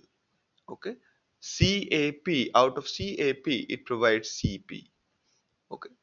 Based on Google's big table, Google published 3 4 papers. First one was HDF. On first one, the Google file system, they created HDFS in Hadoop, and Google MapReduce became Hadoop MapReduce, and Google's big table paper became the basis for HBase. Okay, it is good for hundreds of millions or billions of rows. If you have lesser rows than that, you should continue using your own database. Okay. HBase is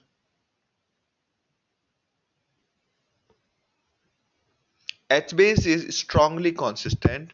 It is not eventually consistent. All right. The It provides you automatic sharding, which means your whole table will be sliced into pieces. Sharding means dividing your data into multiple machines. That is called sharding. So it provides you automatic sharding. You don't have to shard anything by yourself. It will provide automatic sharding, and each shard is going to get stored in reason server. Automatic reason server failover. Each reason is going to have a replica copy somewhere there, and when one reason fails, the other takes over. We'll talk about these things. It has a very big dependency on HDFS. It runs only on HDFS. It provides you, again, the way we did map reduce on a file system, we can do the map reduce on the HBase table as well. We'll go into an example like that. Okay. You can use HBase using API, and that API is available in Java and in Thrift. All right. Now we have something called coprocessors. A coprocessors is similar to what we have studied in databases called stored procedures. Coprocessors run on the server side and can be utilized for various things. Another feature of HBase is Bloom filters. Okay. The other characteristics of HBase are that there are no indexes. Okay. It is the way the data store is, that is what we exploit as the indexes. We'll talk about how. Also, automatic partitioning we talked about, and it scales linearly and automatically with each node. Add a node and point it to existing cluster, and existing data will spread out to the new node automatically. It can run on commodity hardware.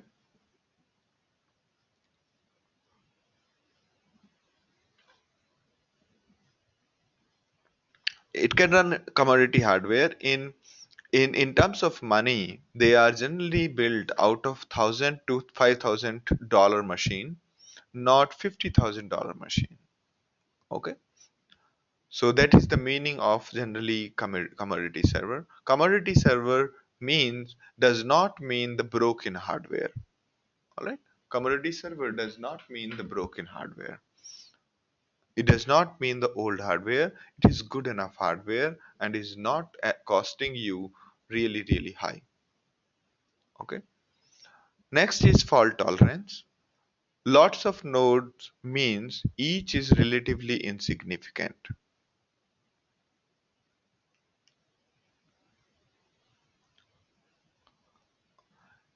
All right.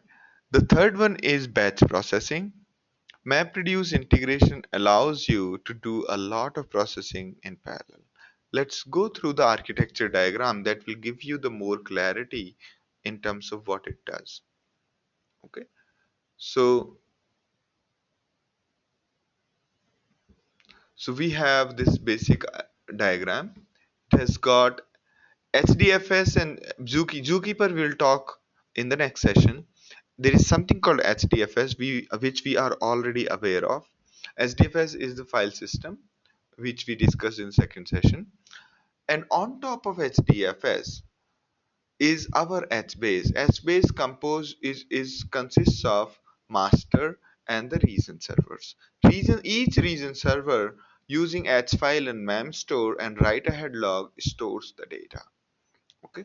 On top of master, you have the API. Using the API, we talk to master and region server and access our data. That is the simple architecture of HBase. There are multiple region servers. There is a single master. And the way master and region servers communicate is using Zookeeper.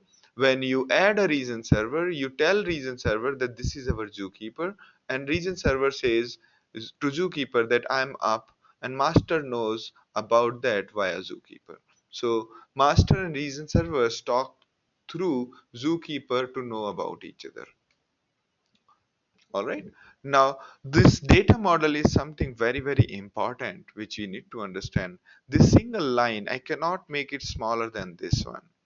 This line basically summarizes the whole philosophy of HBase. HBase is HBase is based on Bigtable from Google, and Google's paper on Bigtable says this as a single line definition, and this is very correct. So HBase is sparse, meaning one row can only have, can may only have one row might only have only few columns out of thousands of columns in this table, while other column might have another two columns filled and rest of the cells are empty. So this is called sparse. In a sparse matrix or in a sparse databases, almost 90% of the cells or 99% of the cells are empty. Okay.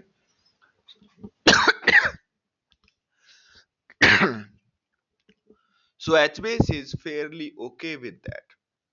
HBase is perfectly okay with a sparse database. Next is the distributed.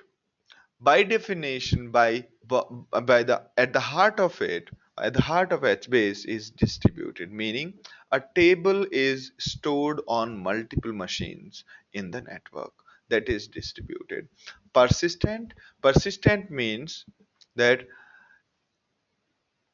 Persistent means that data is stored on the disk. It is not in memory. Next keyword is multidimensional. So the data which we are storing also has another dimension other than row and the column. There are other dimensions such as the timestamp. Okay, so each cell stores multiple values with different timestamp, and then sorted. It's a sorted in the sense the rows are sorted. Okay, and it's a map of key and the values. Okay, so again, so it's a big huge hash map like a data structure which provides you the facility of storing key and the value.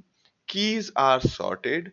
Keys can be multiple dimensions, and it is persisted, meaning stored on the disk, and distributed. This hash map is distributed onto multiple machines, and sparse, meaning for some rows, because a hash map can be sparse easily. Okay, we'll talk about the data structure in more details. Now, before we go ahead, let's talk about the meaning of the terms. Table means table, just like a relational database table, meaning a bunch of rows is called a table. Okay. HBase organizing data into tables, and table names are strings that are safe for file system path. You should note that, because when we'll show you the stored data, it will be the URL of the data in the HDFS will contain the table name. All right. So table is the one which is the biggest, uh, I mean the biggest element of the storage here. Inside table are rows. Each row each row stores the data. Rows are identifiable by key, unlike relational databases. Every row is supposed to be identifiable. Every row is supposed to have a key. Okay? And row key itself can contain a lot of data. Row key necessarily does not necessarily have to have only strings. Row key can have a huge binary data. Alright? Row key can have huge binary data.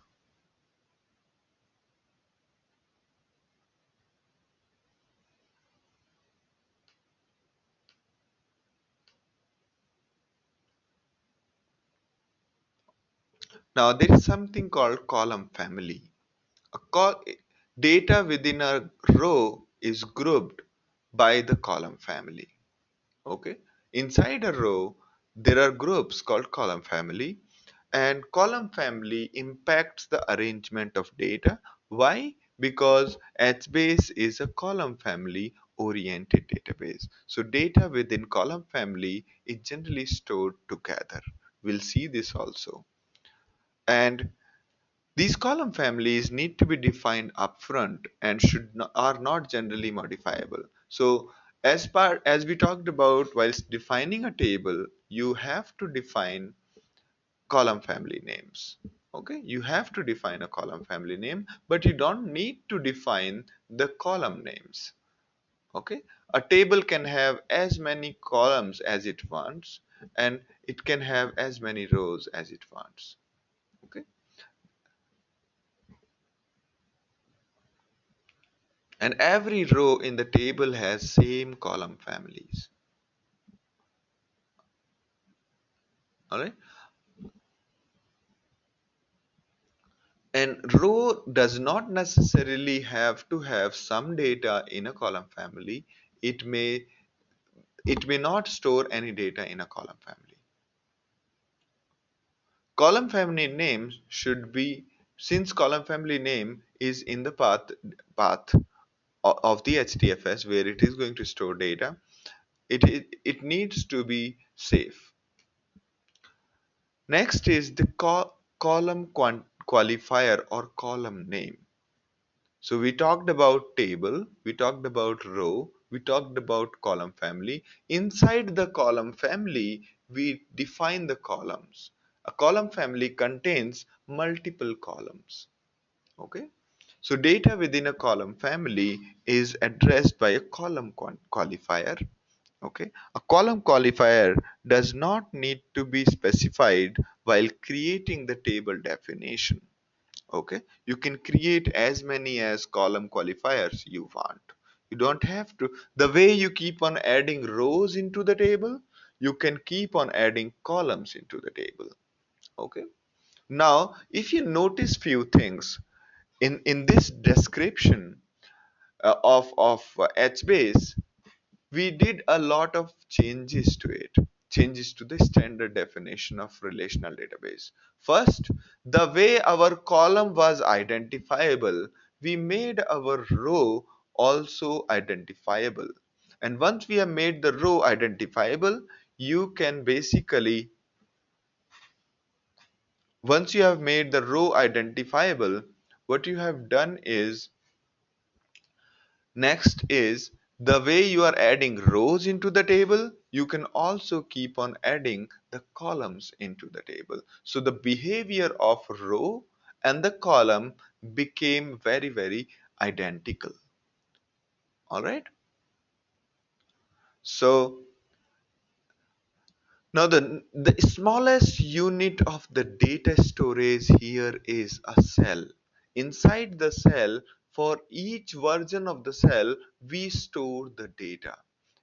So each value in the cell is identified by multiple things. First, which table is it? Second, which each value in a cell is identified by table name, row key, column family, then column name, then version. Version is the one, version is the one which we'll talk just now in a minute. Version is something Version is something which basically keeps the past values of the cell are stored in versions. By default, HBase stores past three versions of each cell, but it can be configured as per your needs. Okay. By default, the version number comes from timestamp, but it can be customized. All right. If you do not specify which version you are writing, you basically create a new version of the cell. And in case you are, while reading, in case you do not specify which version specifically you want to read, you read the latest version of the cell. Okay. Now, a little bit diagrammatically, if we have to represent the same thing, this is your table. This table contains row keys. These are the row keys. Each row key identifies uniquely each row. Then these are the column families. Column family is composed of two columns. Column family personal has two columns, personal column name, personal column residence phone number. Similarly, there is another column family called office. Office contains phone and address. Okay, and for each column name and row key, we have got the cell name. Here, like here, we have got this. And as we modify, we can have multiple versions of each cell. All right. Logically, the way it stores is for each row key, we have got column family.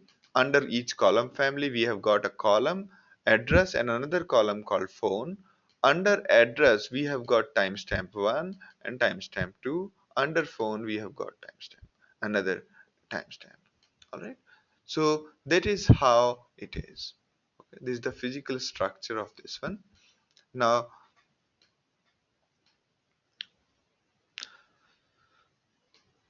all right. So is this clear till here? Yeah.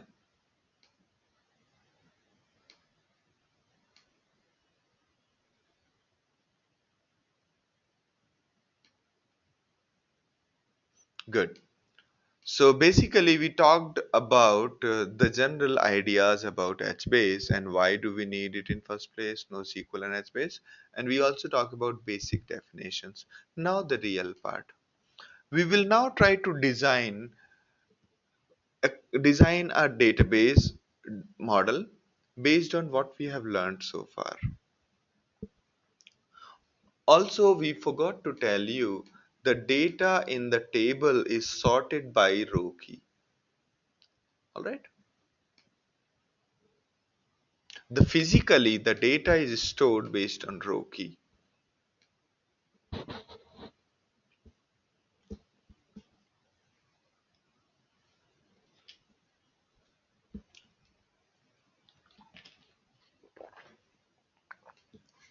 All right. Now let's have a look at this. A reason of an example table here that stores web page. Okay. Now, in the first place, HBase is inspired by something called Google Big Table. And Google Big Table was created in order to store the data which their crawler downloaded from the websites. Google crawler goes to various websites, download all the information and dumps it in their internal Google Big Table. All right. And inside the table, inside each of the table, this is how it generally does. So row key of this data from various websites, the row key is the domain name. Okay. And there are two column families. One is called contents and another is called anchor. Under contents, there is only one column with the null column name, while under anchor, there are two column names with the domain name of the websites which are referring this website.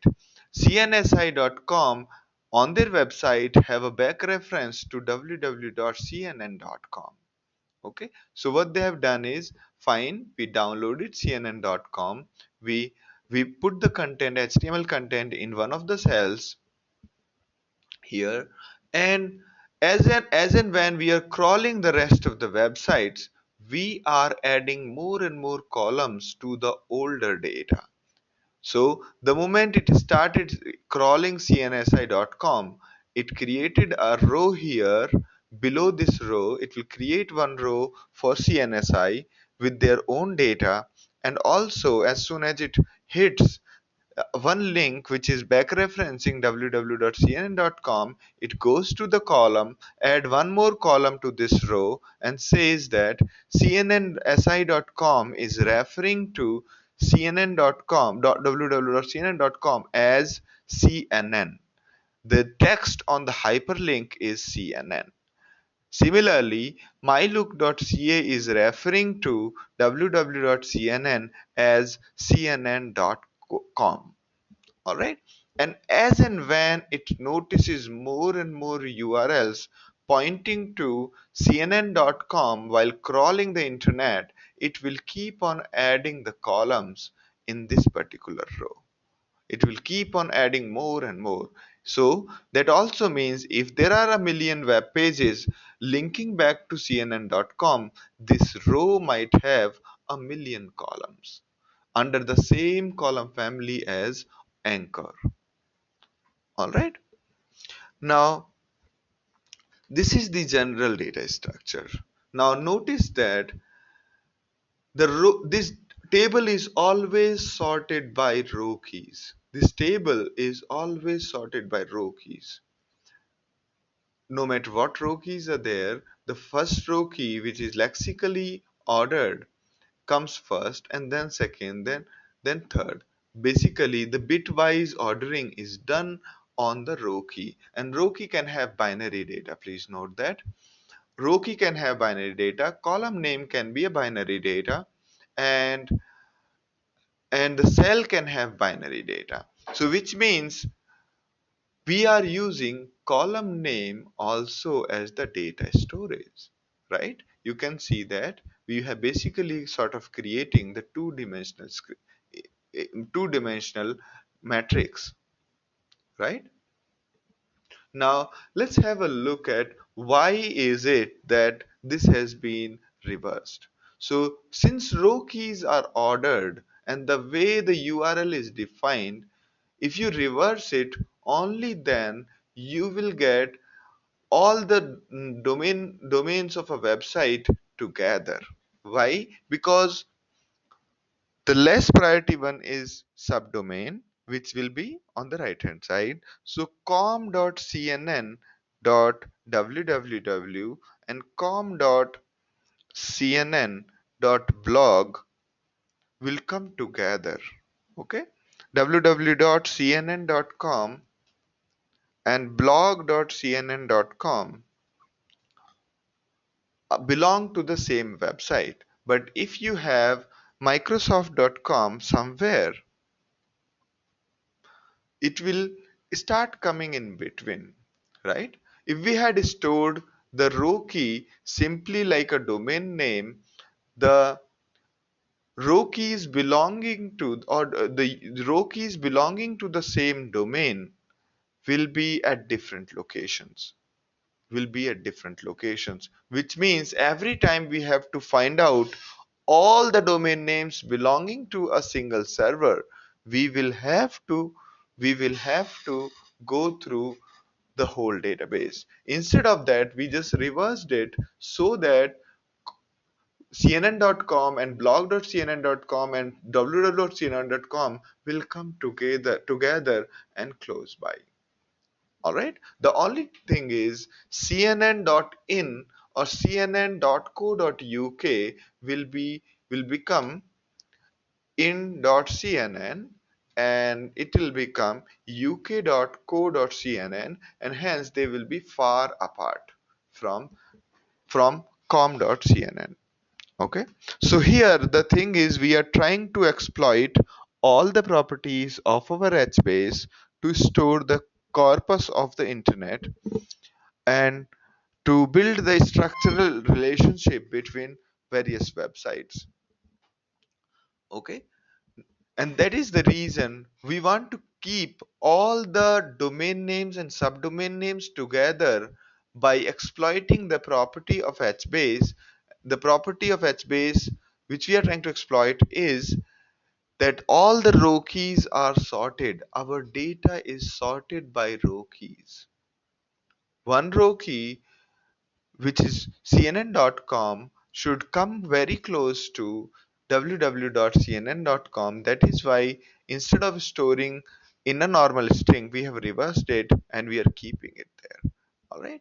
So, so basically, we are trying to exploit the properties of HBase by creating using these kind of strategies. And you also need to exploit you need to understand the data, you need to understand the data model before you start storing in the in the big table. So one of the ideas behind HBase or any of Cassandra or any of similar databases is column also increases. Unlike our relational database, in relational databases we never inserted column, we always inserted rows. Column insertion was an exceptional task, exceptionally rare task. It's not like we'll add column, we'll delete column, we'll add some more column, we'll delete some more column, and so on. That's what we do not do in case of relational database. But in case of HBase or Cassandra or any other similar database, it is completely okay. It is completely okay to have a million number of columns and a billion number of rows. All right? Is everyone with me?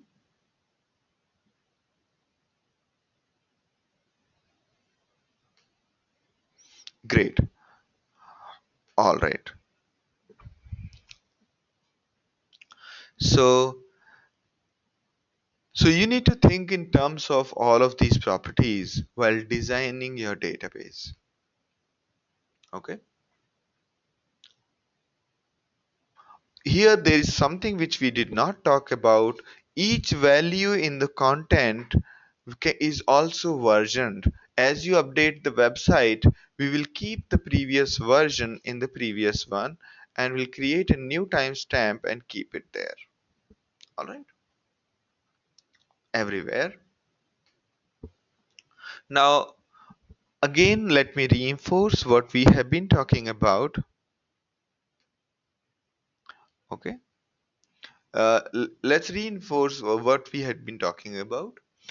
Indexing is based on row key. Row key acts like a primary index. Okay. Tables are sorted based on row keys. Each region of the table has sorted row key space. Okay. Each table, I mean each table is broken down into parts and each part is identifiable easily by start key and end key, right? Since the always sorted by data is always sorted by the row key, just like in a dictionary on the on the each page. If you go to each page of the dictionary, at the top it would say that this page contains the words starting from here till here. Okay, that start key and end key.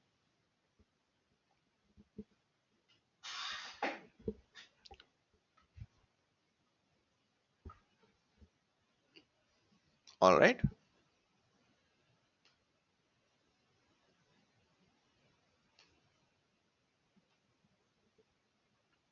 So everything in HBase table is stored as byte.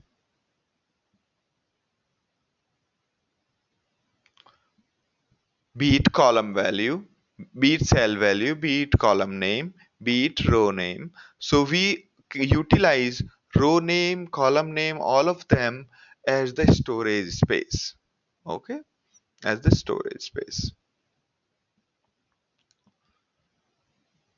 The atomicity, the transaction is only row, single row based. In a single row, you can say that all of the changes we are making, adding few values in this cell, in this row, deleting some values, all of this either commits or nothing commits. So the transaction is row wise. You cannot have multiple row transaction or multiple table transaction. In case of relational database, the multiple row transaction or multiple table transaction is something very common. Okay, meaning delete one row from here, add another row in that particular table, or update some other table, do it in a single transaction. Okay, column families have to be defined upfront at table creation time. Column qualifiers are dynamic and can be defined at right time. Meaning, column families have to be defined before you start adding data. In case you forgot to add a column family, you will have to create another table with the column family and then copy the data programmatically from one place to another. Also, there is no such thing called SQL provided by HBase. HBase provides very primitive kind of get put operations. Okay. When you query a data, the data you get out of HBase is sorted first by row key, then by column family, then by column qualifier, then by timestamp, and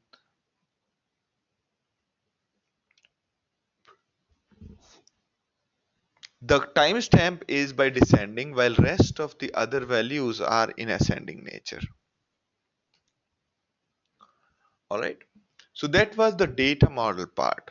Tables are each of these tables will be partitioned horizontally into regions, meaning one region will contain one subset of rows. Each subset of rows is called a region. A region is basically defined by parameter like start row, end row. Okay. Each region is denoted by table it belongs to, the first row which is and second row exclusive. Okay, meaning the last row which is defining this table will not be there in this region. Okay, meaning if I say this region has all the values, all the row keys starting from 1.5 to 2.0. The 2.0 will not be there in this particular region. It will be in the next region. The next region will be 2.0 to 3.0. Okay. So that's how we define first row inclusive and exclusive.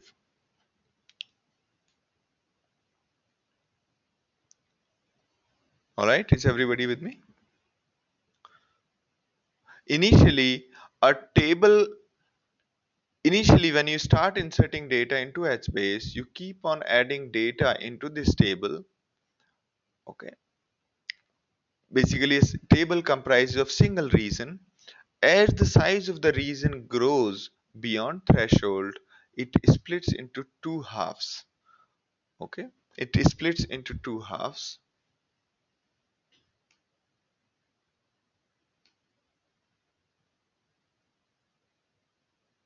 Until the first split, loading is against a single machine. As the table grows, the number of its regions keep on growing.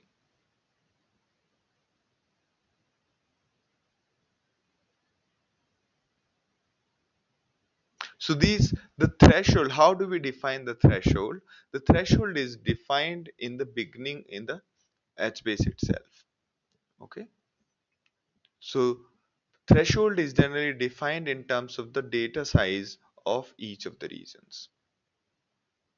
Yeah. So we do not define by default there is a size, but you can define if you wish so. In case you try to change the region size afterwards, then it becomes a very big exercise. So what happens is initially you keep on adding data to one table. The table is only on one region server. And as the data rows keeps growing big, the table is cut into half and then moved to another region. Now as you are inserting data, both regions might grow parallelly, and as soon as either both or any one of them reaches threshold, that particular region is broken into two halves and moved again. This way, as the data grows, the distribution of the data remains very, very uniform across all the servers. Okay? Physically, this is how it is stored. You can have a look at this. I'll show you.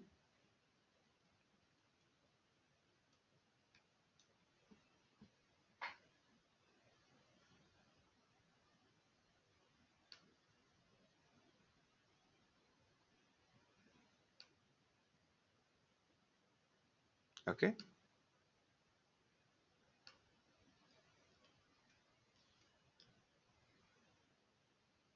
Here, this is where the data of each table is stored. If you go into one of the tables, you will see the table name. We clicked on the table name. After that, you will see the reason. This is the reason of each. Reason means bunch of rows out of the table. Okay. Under each reason, you will see the name of the column family. Okay. Let's say, I think this does not have any data. Let's go to my first table. Under this, this is my first region. This is my column family. Under this column family, this is my column family. Under that column family is the stored file. This is the name of the file. Okay. So that notice that the first table is in the URL as well as column family in the URL, and therefore the name of column family and the table name need to be a nice name. They should not have special characters. Okay, so this is where the data is being stored from HBase. Okay, so as we already told, row updates are atomic. No matter if one row has a million columns or 100 million columns, it will basically lock the whole row in a single shot while doing the transaction if you want. All right. So whenever you are scanning HBase tables, you create something called a scanner and say that give me a scanner just like cursors and get the data. Okay. And once you are done with scanners, you have to close it just like you close a cursor. This is the way to query the data programmatically. We'll show you how to query this data using command prompt. All right. So basically what you say is create a scanner and provide the scan parameter. A scan parameter contains row, at what row you want to start the data which you're looking for, the row at which you want to stop, and which are the columns you want to get from the data. All right. Again, a relook at the architecture. The important part is master and there are region servers. They discover each other using Zookeeper. Okay, they keep on discovering or rediscovering each other using the Zookeeper, and all of them, region servers as well as master, all of these machines store the data in HDFS. All right. Also, you can visualize that in case your rows are from A to Z, your region would look like, your reasons might be 9 reasons, and each reason would be from one key to another. For example, one reason is from A to C, another is C to F, this one does not include C, and this one does not include F, but this includes C and this includes F. That is the meaning of the round bracket, meaning the boundary is not inclusive. C is not included in this reason. All right. And this is how it is.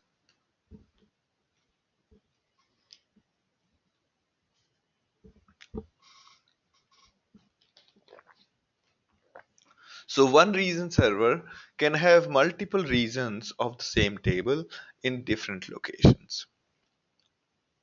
All right. And this is the Java code to read. I think a better idea would be to have a look at. I will basically push it here.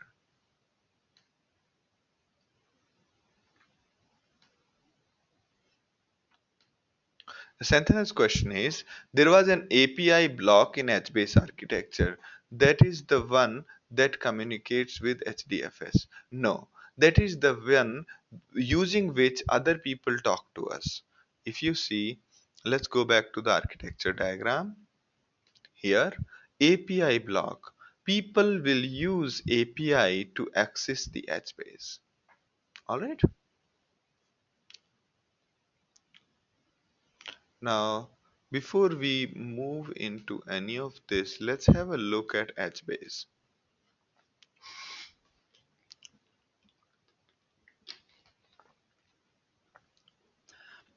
So this is the hello world example of HBase. We can simply say, take this and let's start HBase. Close this. So HBase you can simply do like this.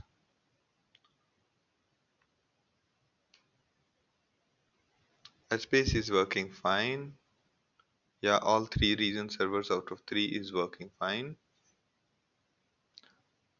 And so let's have look at the status. So it says that 3 out of 3 region servers are up. And next is create the table. So this table might be existing already. It says table already exists. So we can say fab 28 created the table. Now this has created our table. If you scan the table,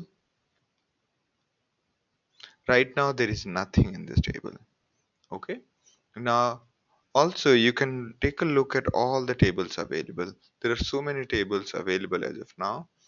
Out of this, this is the one which we are interested in.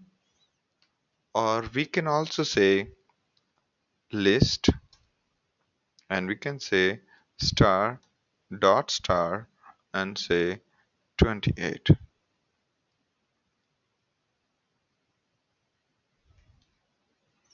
right? So we can, using regular expression, we are able to filter it.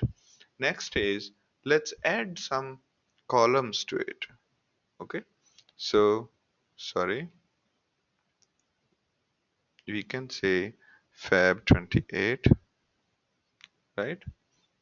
And now if you say scan my table fab 28, you will see the value, you see the column name and the value and so on. If we again do it, so you can see that it is showing us the new value, it doesn't show us the older value.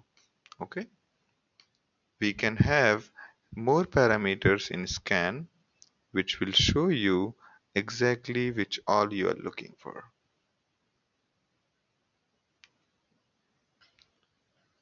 Okay,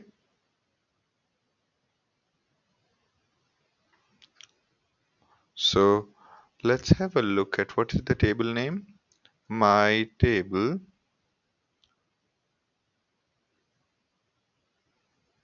my table F, this one.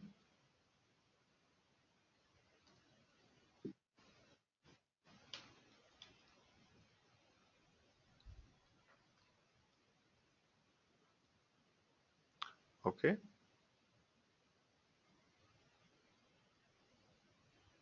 so here we can specify a row, whatever we added just now. We can say get me row 1.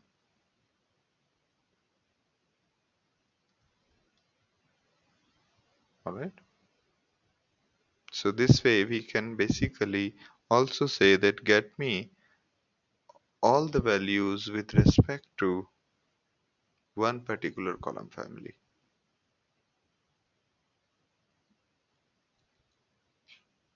Okay, so my CF, I think it should give us all the things.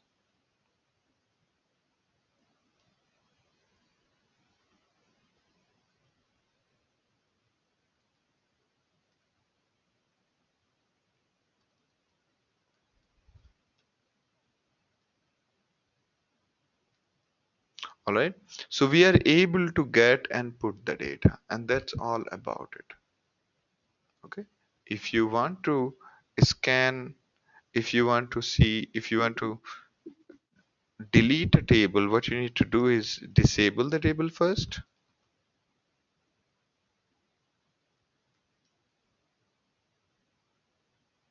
and then drop it,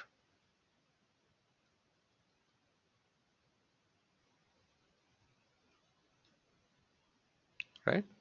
So this way you can create a table, delete a table, and update a table. All right. So there is also, you must have noticed that there is no such thing as SQL right now here. If you want to do churning using SQL on top of HBase, you will have to use Hive, but again, the update will not be available. In certain updates are not available in SQL via Hive. So it shows you the reason servers, okay, and it will also show you the details about each region servers, like these are the reasons that are existing in this particular table. In this these are the tables that are existing in the region. So you can have more details about the service if you go to 60010 port. All right. Similarly, whatever we did here, similar thing can be done using Java code. If you are inclined, you can go through this Java code, but you have to first create a config object. After that, you create an admin handle. Using admin handle, you will be doing create table and other things. Okay. Also, you can, using Java, you can again write the mapper reducer on top of HBase so that you can basically run a lot of computation on top of your database.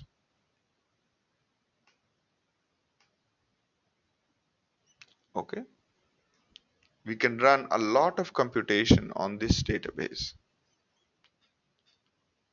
using mapper reducer exactly the same way we talked earlier. We create my mapper extending table mapper. Instead of saying normal mapper, we are extending table mapper, and inside the map function we are creating the key values, and in reducer we are extending the table reducer, and we are going through and putting it into the output.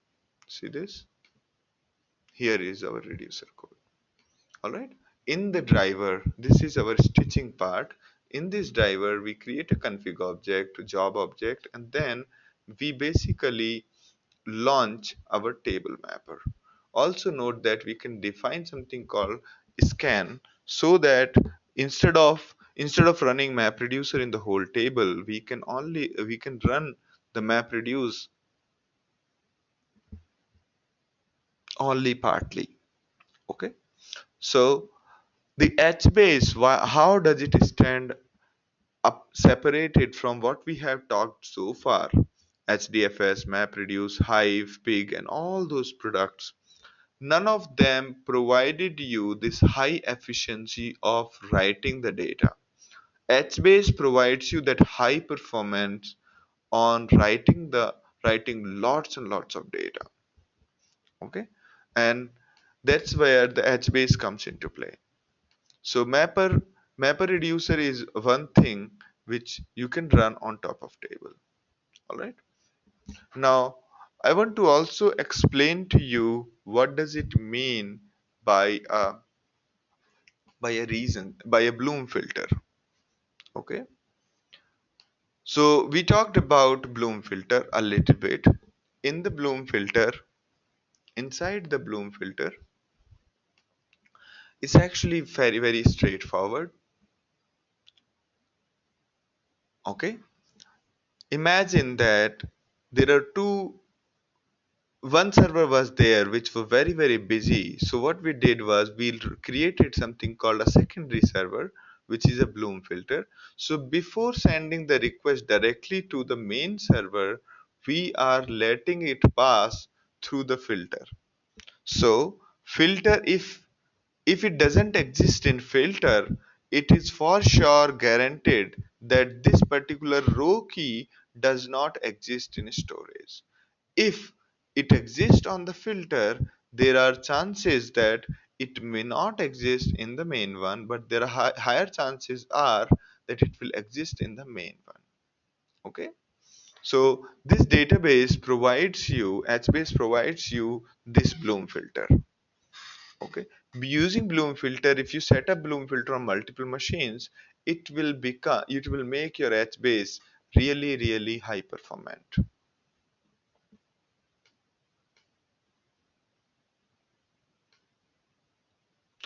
Okay. See you, Sergio, tomorrow. So in the Bloom filter, the important thing is, so okay, let me take a step back and give you another example. There was one watchman who was very, very busy, because and this data in which the watchman was looking again and again for people's name. When somebody comes in and claims that he is having this ID, this watchman has to look into these files and find out whether this user is genuine or not. Okay. Instead of this approach kept only one machine busy. What was done is we brought one more one more watchman who was given a very small list, maybe first two letters of the names of people, just first two letters. So if those first two letters are matching, that means this user might be existing on the main server. If those first two letters are not matching in the filter itself, it is guaranteed that it does not exist in the main storage, right? So if so that is the Bloom filter, and these two characters example we have taken, it essentially represent the hash code. So we generally prepare for each string, we prepare the hash code which is far smaller than the actual string, and we give that to the Bloom filter. Bloom filter keeps it in memory and makes the decision really, really fast to avoid the load on the main storage. So is the Bloom filter clear to you, or should I give you another example?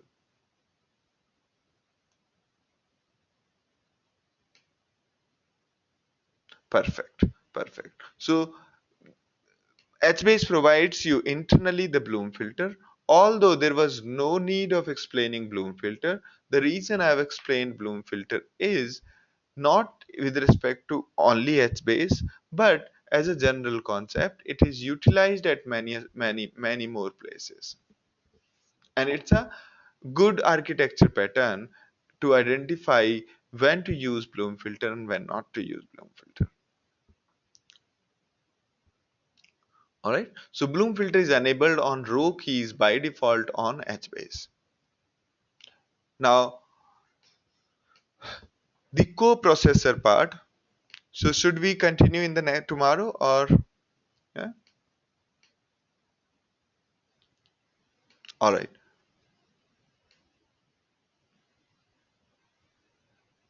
Hi Santana, should we continue tomorrow?